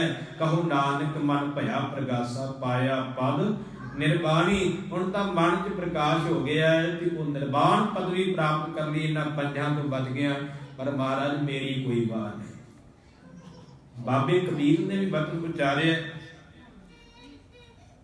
ਬਾਬਾ ਕਬੀਰ ਜੀ ਬਚਨ ਕਰਦੇ ਨੇ, ਏਕ ਕੋਟ ਪੰਜ ਸਿਕਦਾਰਾ, ਪੰਚੇ ਮੰਗੈ ਹਾਲਾ। ਜਿਵੇਂ ਨਾਹੀ ਮੈਂ ਕਿਸੀ ਕੀ ਬੋਈ, ਐਸਾ ਦੇਣ ਦੁਖਾਲਾ। ਬਾਬਾ ਕਬੀਰ ਜੀ ਕਹਿੰਦੇ ਨੇ, ਹੇ ਵਾਹਿਗੁਰੂ ਪਰਮੇਸ਼ਰ, ਇਹ ਜਿਹੜਾ ਸਰੀਰ ਇੱਕ ਕਿਲਾ ਹੈ, ਇਸ ਕਿਲੇ ਵਿੱਚ 5 ਚੌਧਰੀ ਵਸਦੇ ਨੇ। 5 ਚੌਧਰੀ, ਕਾਮ ਕ੍ਰੋਧ ਲੋਭ ਮੋਹ ਹੰਕਾਰ। ਏਕ ਕੋਟ ਪੰਜ ਸਿਕਦਾਰਾ, ਕਿਲਾ ਇੱਕੋ ਹੀ ਹੈ ਸਰੀਰ ਦਾ। 5 ਚੌਧਰੀ, ਪੰਚੇ ਮੰਗ ਹੈ ਹਾਲਾ। ਇਹ 5 ਹੀ ਮੇਰੇ ਕੋਲ ਮਾਮਲਾ ਮੰਗੀ ਜਾਂਦੇ ਨੇ। ਜਿਮੀ ਨਾਹੀ ਮੈਂ ਕਿਸੇ ਕੀ ਬੋਈ, ਕਿਸੇ ਦੀ ਮੈਂ ਜ਼ਮੀਨ ਨਹੀਂ ਬੀਜੀ, ਐਸਾ ਦੇਣ ਦਿਖਾਲਾ। ਮਹਾਰਾਜ, ਜਦੋਂ ਮੈਂ ਕਿਸੇ ਦੀ ਜ਼ਮੀਨ ਨਹੀਂ ਬੀਜੀ ਤੇ ਬਿਨਾਂ ਵਜ੍ਹਾ ਤੋਂ ਮਾਮਲਾ ਦੇਣਾ ਤੇ ਔਖਾ ਹੀ ਹੈ ਨਾ ਗੱਲ। ਹੁਣ ਕਿਸੇ ਦੀ ਜ਼ਮੀਨ ਠੇਕੇ ਤੇ ਲਈ ਹੋਵੇ ਤੇ ਮਾਮਲਾ ਦੇਣਾ ਉਹ ਤੇ ਕੋਈ ਗੱਲ ਨਹੀਂ, ਦੇਣਾ ਜਦੋਂ ਠੇਕੇ ਤੇ ਲਈ ਹੈ। ਜਦੋਂ ਆਪਾਂ ਕਿਸੇ ਦੀ ਜ਼ਮੀਨ ਨਾ ਲਈ ਹੋਵੇ ਤੇ ਉਦਾਂ ਹੀ ਕੋਈ ਸਾਡੇ ਤੋਂ ਮਾਮਲਾ ਮੰਗੀ ਜਾਵੇ, ਫਿਰ ਤਾਂ ਔਖਾ ਨਾ ਕੰਮ। ਬਾਬਾ ਕਬੀਰ ਜੀ ਕਹਿੰਦੇ, ਜਿਮੀ ਨਾਹੀ ਮੈਂ ਕਿਸੇ ਕੀ ਬੋਈ, ਮੈਂ ਕਿਸੇ ਦੀ ਜ਼ਮੀਨ ਨਹੀਂ ਬੀਜੀ ਇਹਨਾਂ ਦੀ, ਐਸਾ ਦੇਣ ਦੁਖਾਲਾ। ਫਿਰ ਐਸਾ ਤੇ ਕੰਮ ਔਖਾ ਨਾ ਦੇਣਾ। ਹਰ ਕੇ ਲੋਗਾ ਮੋਕੋ ਨੀਤ ਡਸੈ ਪਟਵਾਰੀ। ਰੱਬ ਦੇ ਪਿਆਰੇ ਸੰਤੋ, ਇਹਦਾ ਨਿਯਤੀ ਪਟਵਾਰੀ ਜਿਹੜੇ ਬਣੇ 5 ਮੈਨੂੰ ਡੰਗੀ ਜਾ ਰਹੇ, ਮਾਰੀ ਜਾ ਰਹੇ। ਕਹਿੰਦੇ ਜਦੋਂ ਨਾ ਹੀ ਨਾ ਹਟੇ, ਉੱਪਰ ਭੁਜਾ ਕਰ ਮੈਂ ਗੁਰ ਤਹਿ ਪੁਕਾਰਿਆ। ਤਾਂ ਬਾਹਾਂ ਕਰਕੇ ਜਦੋਂ ਬੰਦਾ ਹਾਰ ਜਾਂਦਾ, ਫਿਰ ਬਾਹਾਂ ਖੜੀਆਂ ਕਰ ਦਿੰਦਾ ਕਿ ਮਹੀਂ ਹੁਣ ਮੇਰੇ ਵੱਸ ਦੀ ਗੱਲ ਨਹੀਂ। ਬੰਦਾ ਉਦੋਂ ਬਾਹਾਂ ਖੜੀਆਂ ਕਰਦਾ ਜਦੋਂ ਕਹਿੰਦਾ ਮੇਰੇ ਵੱਸ ਦੀ ਗੱਲ ਨਹੀਂ। ਬਾਬਾ ਕਬੀਰ ਜੀ ਕਹਿੰਦੇ, ਫਿਰ ਮੈਂ ਵੀ ਬਾਹਾਂ ਖੜੀਆਂ ਕਰ ਦਿੱਤੀਆਂ। ਆਪਣੇ ਗੁਰੂ ਅੱਗੇ ਬਾਹਾਂ ਖੜੀਆਂ ਕਰਕੇ ਆਖਿਆ, ਮਹਾਰਾਜ ਬਚਾ ਲਓ, ਮੇਰੇ ਵੱਸ ਦੀ ਗੱਲ ਨਹੀਂ ਛੱਡਦੇ। ਉੱਪਰ ਭੁਜਾ ਕਰ ਮੈਂ ਗੁਰ ਤਹਿ ਪੁਕਾਰਿਆ, 3 ਹਉ ਲਿਆ ਉਬਾਰੀ। ਕਹਿੰਦੇ ਫਿਰ ਗੁਰੂ ਨੇ ਮੈਨੂੰ ਬਚਾ ਲਿਆ। ਗੁਰੂ ਤੋਂ ਬਿਨਾਂ ਇਹਨਾਂ 5 ਤੋਂ ਬਚਾਉਣ ਵਾਲਾ ਕੋਈ ਨਹੀਂ। ਸਤਿਗੁਰੂ ਅਰਜਨ ਦੇਵ ਪਾਤਸ਼ਾਹੀ ਦਾ ਬਚਨ ਪੜ੍ਹਦੇ ਹਾਂ, ਇਹ 5 ਮਾਰਨੇ ਕਿਵੇਂ ਆ? ਸਵਾਲ ਵੀ ਤੇ ਉੱਤਰ ਵੀ। ਮਾਰੇ ਕਹਿੰਦੇ, 5 ਸਤਾਵ ਹੈ ਦੂਤ, ਕਵਣ ਵਿਦ ਮਾਰਨੇ। ਧਾਵੋ ਦਸਾ ਅਨੇਕ ਪ੍ਰੇਮ ਪ੍ਰਭ ਕਾਰਨੇ, 5 ਸਤਾਵ ਹੈ ਦੂਤ, ਕਵਣ ਵਿਦ ਮਾਰਨੇ। ਮਹਾਰਾਜ 5 ਬੜੇ ਤੰਗ ਕਰਦੇ ਨੇ, ਦੱਸੋ ਕਿਹੜੇ ਤਰੀਕੇ ਨਾਲ ਮਾਰਨੇ? ਮਹਾਰਾਜ ਤਰੀਕਾ ਦੱਸਦੇ ਆ ਅੱਗੇ। ਮਹਾਰਾਜ ਕਹਿੰਦੇ ਨੇ, ਤੀਖਣ ਬਾਣ ਚਲਾਏ ਨਾਮ ਪ੍ਰਭ ਧਿਆਈ ਹੈ। ਨਾਮ ਦੇ ਤਿੱਖੇ ਤੀਰ ਮਾਰੋ, ਫਿਰ ਮਰਨੇ 5, ਨਹੀਂ ਤੇ ਨਹੀਂ ਮਰਨੇ। ਤੀਖਣ ਬਾਣ ਚਲਾਏ ਨਾਮ ਪ੍ਰਭ ਧਿਆਈ ਹੈ। ਕਹਿੰਦੇ ਨਾਮ ਜਪਾਂਗੇ ਤੇ ਇਹਨਾਂ 5 ਤੋਂ ਬਚਾਅ ਹੋਵੇਗਾ। ਮੈਨੂੰ ਇੱਥੇ ਇੱਕ ਬਚਨ ਚੇਤੇ ਆ ਗਿਆ, ਸਤਿਗੁਰੂ ਅਰਜਨ ਦੇਵ ਪਾਤਸ਼ਾਹ ਦਾ। ਕਹਿੰਦੇ ਜੇ 5 ਵਿਕਾਰ ਸੀ ਨਾ, ਗੁਰੂ ਅਰਜਨ ਦੇਵ ਪਾਤਸ਼ਾਹ ਕਹਿੰਦੇ ਮੈਨੂੰ ਬੜਾ ਤੰਗ ਕਰਦੇ ਸੀ। ਮੈਂ ਇਹਨਾਂ ਨੂੰ ਬੜੀਆਂ ਬੇਨਤੀਆਂ ਕੀਤੀਆਂ ਵੀ ਤੁਸੀਂ ਹਟ ਜਾਓ। ਆਖਿਆ ਵੀ ਹਟ ਜਾਓ, ਨਾ ਤੰਗ ਕਰੋ। ਕਹਿੰਦੇ ਜਦੋਂ ਨਾ ਹੀ ਹਟੇ ਨਾ, ਤੇ ਫਿਰ ਮੈਂ ਆਖਿਆ ਵੀ ਹੁਣ ਮੈਂ ਗੁਰੂ ਰਾਮਦਾਸ ਕੋਲ ਚੱਲਿਆ। ਨਹੀਂ ਤੁਸੀਂ ਹਟਣਾ, ਉਹਨਾਂ ਤੋਂ ਸੂਤਰ ਆਓਗੇ। ਕਹਿੰਦੇ ਨੇ ਜਦੋਂ ਫਿਰ ਮੈਂ ਗੁਰੂ ਰਾਮਦਾਸ ਜੀ ਦਾ ਨਾਮ ਲਿਆ ਨਾ, ਜਿਹੜੇ 5 ਸੀ ਮੇਰੇ ਚਰਨੀ ਪੈ ਗਏ। ਕਹਿੰਦੇ ਬਚਾ ਲਓ, ਅੱਜ ਤੋਂ ਬਾਅਦ ਤੰਗ ਨਹੀਂ ਕਰਦੇ, ਵੀ ਹੱਜ ਬਚਾ ਲਓ। ਸਤਿਗੁਰੂ ਪਾਤਸ਼ਾਹ ਜੀ ਦਾ ਅਸੀਂ ਬਚਨ ਪੜ੍ਹਦੇ ਹਾਂ ਕਿ 5 ਸਤਾਵ ਹੈ ਦੂਤ, ਜਿਹੜੇ 5 ਦੂਤ ਸਤਾਉਂਦੇ ਸਨ। ਤੇ ਭਿਆਨਕ ਭਇਆ ਕਰਹਿ ਬੇਨਤੀ ਰਾਖ ਠਾਕੁਰ, ਤੇ ਹਮ ਤੇਰੀ ਸਰਣਿਆ। ਕਹਿੰਦੇ ਉਹੀ ਬੇਨਤੀਆਂ ਕਰਨ ਲੱਗ ਪਏ ਕਿ ਅਸੀਂ ਤੁਹਾਡੀ ਸ਼ਰਨ ਵਿੱਚ ਆਏ ਹਾਂ, ਸਾਨੂੰ ਗੁਰੂ ਰਾਮਦਾਸ ਤੋਂ ਬਚਾ ਲਾ। ਅਸੀਂ ਉੱਥੇ ਨਹੀਂ, ਉਹ ਤੋਂ ਬਚਾ ਲਾ। ਕਿਉਂਕਿ ਗੁਰੂ ਰਾਮਦਾਸ ਬਾਰੇ ਆਪਾਂ ਬਚਨ ਪੜ੍ਹਦੇ ਹਾਂ, ਕਾਮ ਕ੍ਰੋਧ ਮਦ ਲੋਭ ਮੋਹ ਮਾਰ ਕੱਢੇ ਤੁਧ ਸਾ ਪਰਵਾਰਿਆ। ਭਾਈ ਸੱਤਾ ਤੇ ਪ੍ਰਬੰਧਾ ਜੀ ਕਹਿੰਦੇ ਨੇ, ਇਹ ਜਿਹੜੇ 5 ਵਿਕਾਰ ਨਾ, ਇਹ ਧੰਨ ਗੁਰੂ ਰਾਮਦਾਸ ਪਾਤਸ਼ਾਹ ਤੁਸੀਂ ਤਾਂ ਮਾਰ ਕੇ ਕੱਢ ਦਿੱਤੇ ਬਾਹਰ। ਇਹਨਾਂ ਨੂੰ ਬਾਹਰ ਭਜਾ ਦਿੱਤਾ ਤੁਸੀਂ, ਇਹਨਾਂ ਦੇ ਪਰਿਵਾਰ ਸਮੇਤ ਕੱਢ ਦਿੱਤਾ, ਲਾਗੇ ਨਹੀਂ ਲੱਗਣ ਦਿੱਤਾ। ਉਹ 5 ਜਿਹੜੇ ਉਹ ਡਰਦੇ ਸੀ ਧੰਨ ਗੁਰੂ ਅਰਜਨ ਦੇਵ ਪਾਤਸ਼ਾਹ ਮਹਾਰਾਜ ਕਹਿੰਦੇ ਜਦੋਂ ਨਾ ਹੀ ਹਟੇ ਫਿਰ ਮੈਂ ਗੁਰੂ ਰਾਮਦਾਸ ਜੀ ਅੱਗੇ ਬੇਨਤੀ ਕੀਤੀ, ਉਦੋਂ ਫਿਰ ਮੇਰੇ ਚਰਨੀ ਪੈ ਗਏ। ਮਹਾਰਾਜ ਅੱਜ ਤੋਂ ਬਾਅਦ ਧੰਨ ਨਹੀਂ ਕਰਦੇ ਤੁਹਾਨੂੰ ਤੇ ਸਾਨੂੰ ਬਚਾ ਲਓ। ਕਰੇ ਬੇਨਤੀ ਰਾਖ ਠਾਕੁਰ ਤੇ ਹਮ ਤੇਰੀ ਸਰਣਿਆ। ਗੁਰੂ ਬਚਾ ਸਕਦਾ ਹੈ, ਹੋਰ ਨਹੀਂ ਕੋਈ ਵੀ ਬਚਾ ਸਕਦਾ। ਜੇ ਇਹਨਾਂ ਪੰਜਾਂ ਤੋਂ ਬਚਣਾ ਹੈ ਤੇ ਗੁਰੂ ਅੱਗੇ ਤਰਲਾ ਲੈਣਾ ਪਵੇਗਾ ਤੇ ਗੁਰੂ ਸਾਨੂੰ ਬਚਾਵੇਗਾ। ਗੁਰੂ ਤੋਂ ਬਿਨਾਂ ਕਿਸੇ ਨੇ ਬਚਾਉਣਾ ਨਹੀਂ ਸਾਨੂੰ। ਅਸੀਂ ਵੀ ਬਚਨ ਪੜ੍ਹਦੇ ਹਾਂ ਕਿ ਹਮ ਏਕ ਅਵਰ ਪੰਜ ਜਨਾ ਕਿਉਂ ਰਾਖੋ ਘਰ ਬਾਣ ਬਣਾ, ਮਾਰਹਿ ਲੂਟਹਿ ਨੀਤ ਨੀਤ ਕਿਸ ਆਗੈ ਕਰੀ ਪੁਕਾਰ ਦੇਣਾ। ਮਹਾਰਾਜ ਅਸੀਂ ਇੱਕ ਹਾਂ, ਇਹ ਪੰਜ ਨੇ ਕਿਵੇਂ ਆਪਣਾ ਘਰ-ਬਾਰ ਬਚਾ ਸਕਦੇ ਆ? ਇਹ ਸਾਨੂੰ ਮਾਰਦੇ ਨਿਤ ਨੇ, ਲੁੱਟਦੇ ਨੇ, ਕਿਸ ਅੱਗੇ ਪੁਕਾਰ ਕਰਨਾ ਕਰੀਏ? ਤੇ ਸਤਿਗੁਰੂ ਜੀ ਕਹਿੰਦੇ ਨੇ ਸ੍ਰੀ ਰਾਮ ਨਾਮਾ ਉਚਰ ਮਣਾ ਆਗੈ ਜਮ ਦਲ ਬਿਖਮ ਘਣਾ। ਜੇ ਇਹਨਾਂ ਤੋਂ ਬਚਣਾ ਹੈ ਤੇ ਸ਼੍ਰੋਮਣੀ ਵਾਹਿਗੁਰੂ ਦੇ ਨਾਮ ਨੂੰ ਜਪਣਾ ਕਰੋ, ਅੱਗੇ ਜਮਾਂ ਦੇ ਦਲ ਤੋਂ ਵੀ ਬਚ ਜਾਓ। ਮਹਾਰਾਜ ਕਹਿੰਦੇ ਕਾਮ ਕ੍ਰੋਧ ਇਸ ਤਨ ਤੇ ਵਾਰ, ਕਾਮ ਕ੍ਰੋਧ ਆਦਿਕ ਜਿਹੜੇ ਪੰਜ ਵਿਕਾਰ ਨੇ ਉਹਨਾਂ ਨੂੰ ਇਸ ਸਰੀਰ ਵਿੱਚੋਂ ਮਾਰ ਦਿਓ। ਕੰਟਰੋਲ ਵਿੱਚ ਕਰਦਾ ਹੈ, ਉਹਨਾਂ ਨੂੰ ਵਸ ਵਿੱਚ ਕਰ ਲੈਣਾ ਕਰ। ਹੋਏ ਰਹੀਐ ਸਗਲ ਕੀ ਦੀਨਾ, ਤੇ ਸਾਰਿਆਂ ਦੇ ਚਰਨਾਂ ਦੀ ਧੂੜ ਬਣ ਕੇ ਰਹਿਣਾ ਕਰੀਏ। ਕਿਉਂਕਿ ਜਦੋਂ ਹਉਮੈ ਆ ਗਈ ਫਿਰ ਤਾਂ ਦੂਜੇ ਵੀ ਨਾਲ ਆ ਜਾਣੇ। ਚਰਨਾਂ ਦੀ ਧੂੜ ਬਣ ਕੇ ਰਹੀਏ, ਨੀਵੇਂ ਬਣ ਕੇ ਰਹੀਏ। ਅਸੀਂ ਇੱਕ ਰੋਜ਼ ਬਚਨ ਪੜ੍ਹਦੇ ਹਾਂ ਅਰਦਾਸ ਵਿੱਚ, ਸਿੱਖਾਂ ਦਾ ਮਨ ਨੀਵਾਂ ਮੱਤ ਉੱਚੀ ਪੜ੍ਹਦੇ ਨੇ, ਪਰ ਅੱਜ ਉਲਟ ਹੋ ਗਿਆ। ਅੱਜ ਮਨ ਉੱਚਾ ਹੋ ਗਿਆ ਤੇ ਮੱਤ ਨੀਵੀਂ ਹੋ ਗਈ ਹੈ, ਉਲਟਾ ਹੋ ਗਿਆ ਹੈ। ਮੱਤ ਉੱਚੀ ਹੋਣੀ ਚਾਹੀਦੀ ਹੈ, ਮਨ ਨੀਵਾਂ ਹੋਣਾ ਚਾਹੀਦਾ ਹੈ, ਪਰ ਅੱਜ ਉਲਟ ਹੋ ਰਿਹਾ ਹੈ। ਮਨ ਉੱਚਾ ਹੋਇਆ ਆਪਰਿਆ ਫਿਰਦਾ, ਹੰਕਾਰੀ ਹੋਇਆ ਫਿਰਦਾ, ਮੱਤ ਜਿਹੜੀ ਉਹ ਨੀਵੀਂ ਹੋ ਗਈ ਹੈ।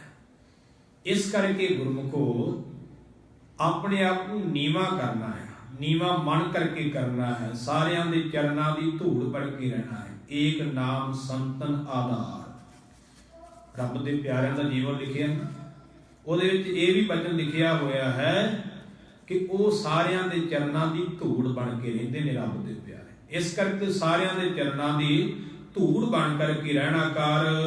ਘਟ ਘਟ ਰਮਈਆ ਸਭ ਮਹਿ ਚੀਨਾ, ਤੇ ਘਟ ਘਟ ਹਿਰਦੇ ਹਿਰਦੇ ਵਿੱਚ ਸਾਰਿਆਂ ਦੇ ਵਿੱਚ ਰਮੇ ਹੋਏ ਰਾਮ ਨੂੰ ਚੀਨਾ ਪਛਾਨਣਾ ਹੈ, ਉਸ ਵਾਹਿਗੁਰੂ ਨੂੰ ਜਾਣਨਾ ਹੈ। ਇਨ ਬਿਦ ਰਮਹੁ ਗੋਪਾਲ ਗੋਬਿੰਦ, ਇਸ ਪ੍ਰਕਾਰ ਉਹ ਜੋ ਪ੍ਰਿਥਵੀ ਪਾਲਕ ਗੋਬਿੰਦ ਸਾਡੀਆਂ ਇੰਦਰੀਆਂ ਦੀ ਰੱਖਿਆ ਕਰਨ ਵਾਲਾ, ਗੋਬਿੰਦ ਬਾਣੀ ਕਰਕੇ ਜੋ ਜਾਣਿਆ ਜਾਣ ਵਾਲਾ ਵਾਹਿਗੁਰੂ ਹੈ, ਉਸ ਮਾਲਕ ਦਾ ਉਚਾਰਨ ਕਰੋ, ਉਹਦਾ ਜਾਪ ਜਪਣਾ ਕਰੋ। ਧਨ ਧਨ ਪ੍ਰਭ ਕਾ ਪ੍ਰਭ ਕੀ ਜਿੰਦ, ਇਹ ਸਰੀਰ ਤੇ ਸਰੀਰ ਨਾਲ ਕਮਾਇਆ ਹੋਇਆ ਧਨ ਇਹ ਵੀ ਪ੍ਰਭੂ ਦਾ ਹੈ।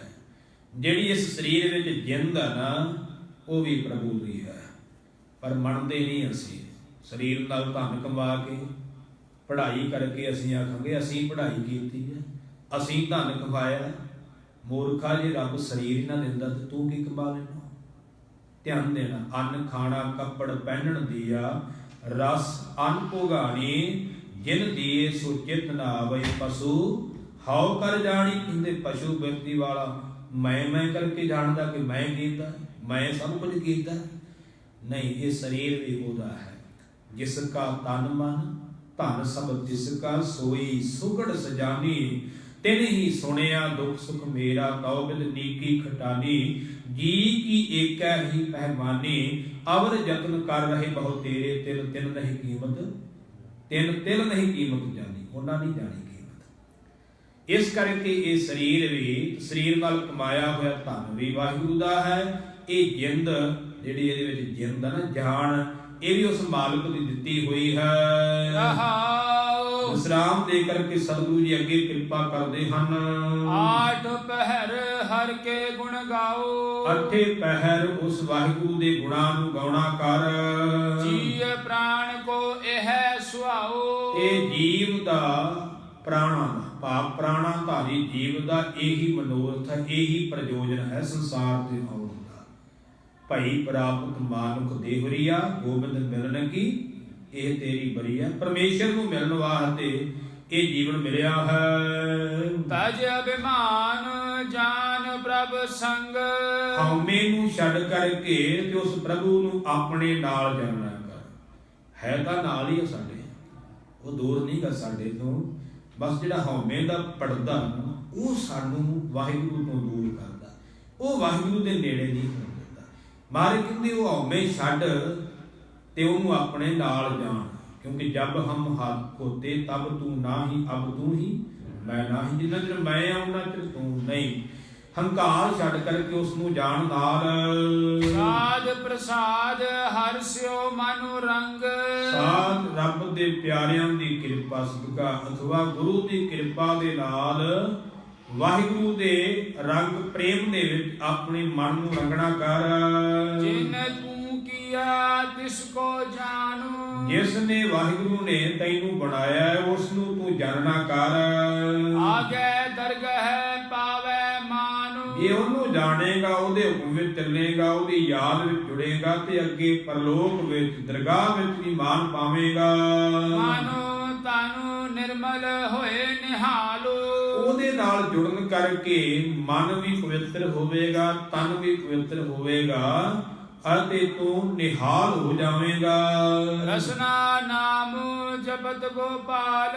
ਇਸ ਕਰਕੇ ਰਸਨਾ ਦੇ ਨਾਲ ਉਸ ਪ੍ਰਿਥਵੀ ਪਾਲਕ ਵਾਹਿਗੁਰੂ ਦੇ ਨਾਮ ਨੂੰ ਜਪਣਾ ਕਰ।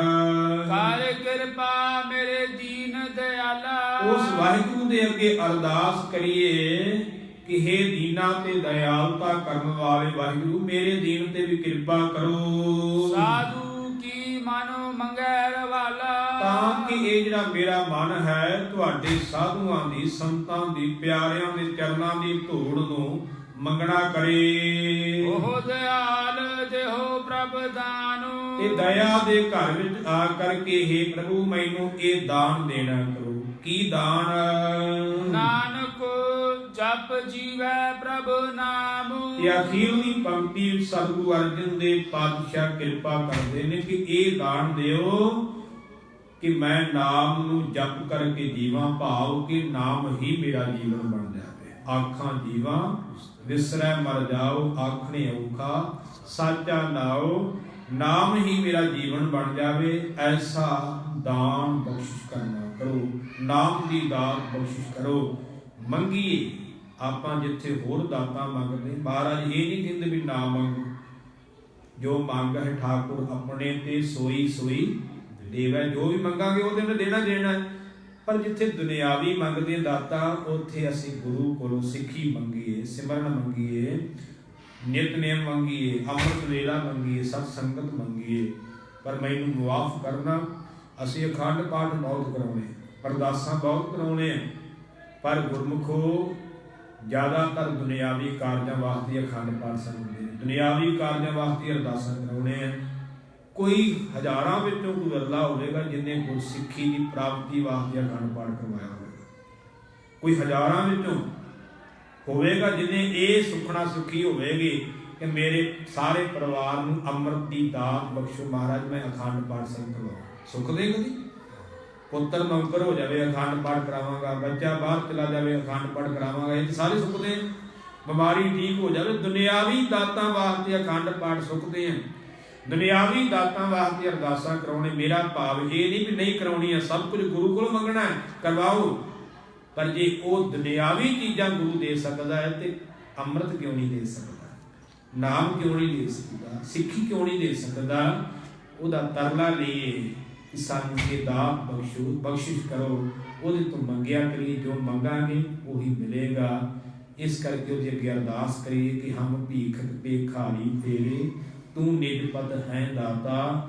ਉਹ ਦਇਆਲ ਨਾਮ ਦੇਹੁ ਮੰਗਤ ਜਨ ਕਉ, ਸਦਾ ਰਹੋ ਰੰਗ ਰਾਤਾ। ਤੂੰ ਪ੍ਰਭ ਦਾਤਾ ਦਾਨ ਮਤ ਪੂਰਾ, ਹਮ ਤਾਰੇ ਭੇਖਾਰੀ ਜੀਉ। ਮੈਂ ਕਿਆ ਮੰਗਾਉ ਕਿ ਸਥਿਰ ਨ ਰਹਾਈ, ਹਰ ਦੀਜੈ ਨਾਮ ਪਿਆਰੀ ਜੀਉ। ਮਹਾਰਾਜ ਇਹ ਦਾਨ ਦਿਓ ਕਿ ਮੈਂ ਤੁਹਾਡਾ ਨਾਮ ਜਪ ਕਰਕੇ ਜੀਵਾਂ। ਇਹ ਪਾਵਨ ਪਵਿੱਤਰ ਉਪਦੇਸ਼ ਹੁਕਮਨਾਮੇ ਦੇ ਰੂਪ ਵਿੱਚ ਸਤਿਗੁਰੂ ਅਰਜਨ ਦੇਵ ਪਾਤਸ਼ਾਹ ਜੀ ਨੇ ਕਿਰਪਾ ਕਰਕੇ ਬਖਸ਼ਿਸ਼ ਕੀਤਾ ਹੈ, ਜਿਸ ਦਾ ਮੁੱਖ ਭਾਵ ਇਹ ਹੈ ਕਿ ਪਿਆਰਿਆ ਉਸ ਵਾਹਿਗੁਰੂ ਨੂੰ ਜਪਣਾ ਕਰ। ਇਹ ਸਰੀਰ ਨਾਲ ਕਮਾਇਆ ਹੋਇਆ ਧਨ, ਸਰੀਰ ਵਿੱਚ ਚੱਲਣ ਵਾਲੇ ਸਵਾਸ ਪ੍ਰਾਣ ਜਿੰਦ, ਇਹ ਉਸ ਵਾਹਿਗੁਰੂ ਦਾ ਹੈ। ਤੇ ਜਿੰਨੇ ਦਿੱਤਾ ਹੈ ਜੇ ਉਹਨੂੰ ਚੇਤੇ ਨਹੀਂ ਕਰੇਗਾ ਤੇ ਸਭ ਕੁਝ ਖਤਮ ਹੋ ਜਾਵੇਗਾ। ਉਸ ਮਾਲਕ ਨਾਲ ਮੂਲ ਨਾਲ ਜੁੜਿਆ ਰਹੇਗਾ ਤੇ ਤੇਰਾ ਜੀਵਨ ਪਵਿੱਤਰ ਹੋਵੇਗਾ। ਗੁਰੂ ਕਿਰਪਾ ਕਰੇ ਅਸੀਂ ਉਸ ਮਾਲਕ ਨਾਲ ਜੁੜ ਕਰਕੇ ਆਪਣਾ ਜੀਵਨ ਸਵਾਰ ਸਕੀਏ। ਇਤਨੀ ਸੇਵਾ ਪ੍ਰਵਾਨ ਕਰਿਓ, ਭੁੱਲਾਂ ਦੀ ਖਿਮਾ ਬਖਸ਼ਿਓ। 2 ਪੰਕਤੀਆਂ ਪੜ੍ਹ ਕਰਕੇ ਸਮਾਪਤੀ ਹੈ ਜੀ। ਹੋ ਦਿਆਲ ਦੇਹੋ ਪ੍ਰਭ ਦਾਨੋ, ਨਾਨਕ ਜਪ ਜੀਵੈ ਪ੍ਰਭ ਨਾਮ। ਵਾਹਿਗੁਰੂ ਜੀ ਕਾ ਖਾਲਸਾ, ਵਾਹਿਗੁਰੂ ਜੀ ਕੀ ਫਤਿਹ। ਰਾਮਕਲੀ ਮਹੱਲਾ ਤੀਜਾ। ਆਨੰਦ ਇੱਕ ਓੰਕਾਰ ਸਤਿਗੁਰ ਪ੍ਰਸਾਦਿ। ਆਨੰਦ ਪਾਇਆ।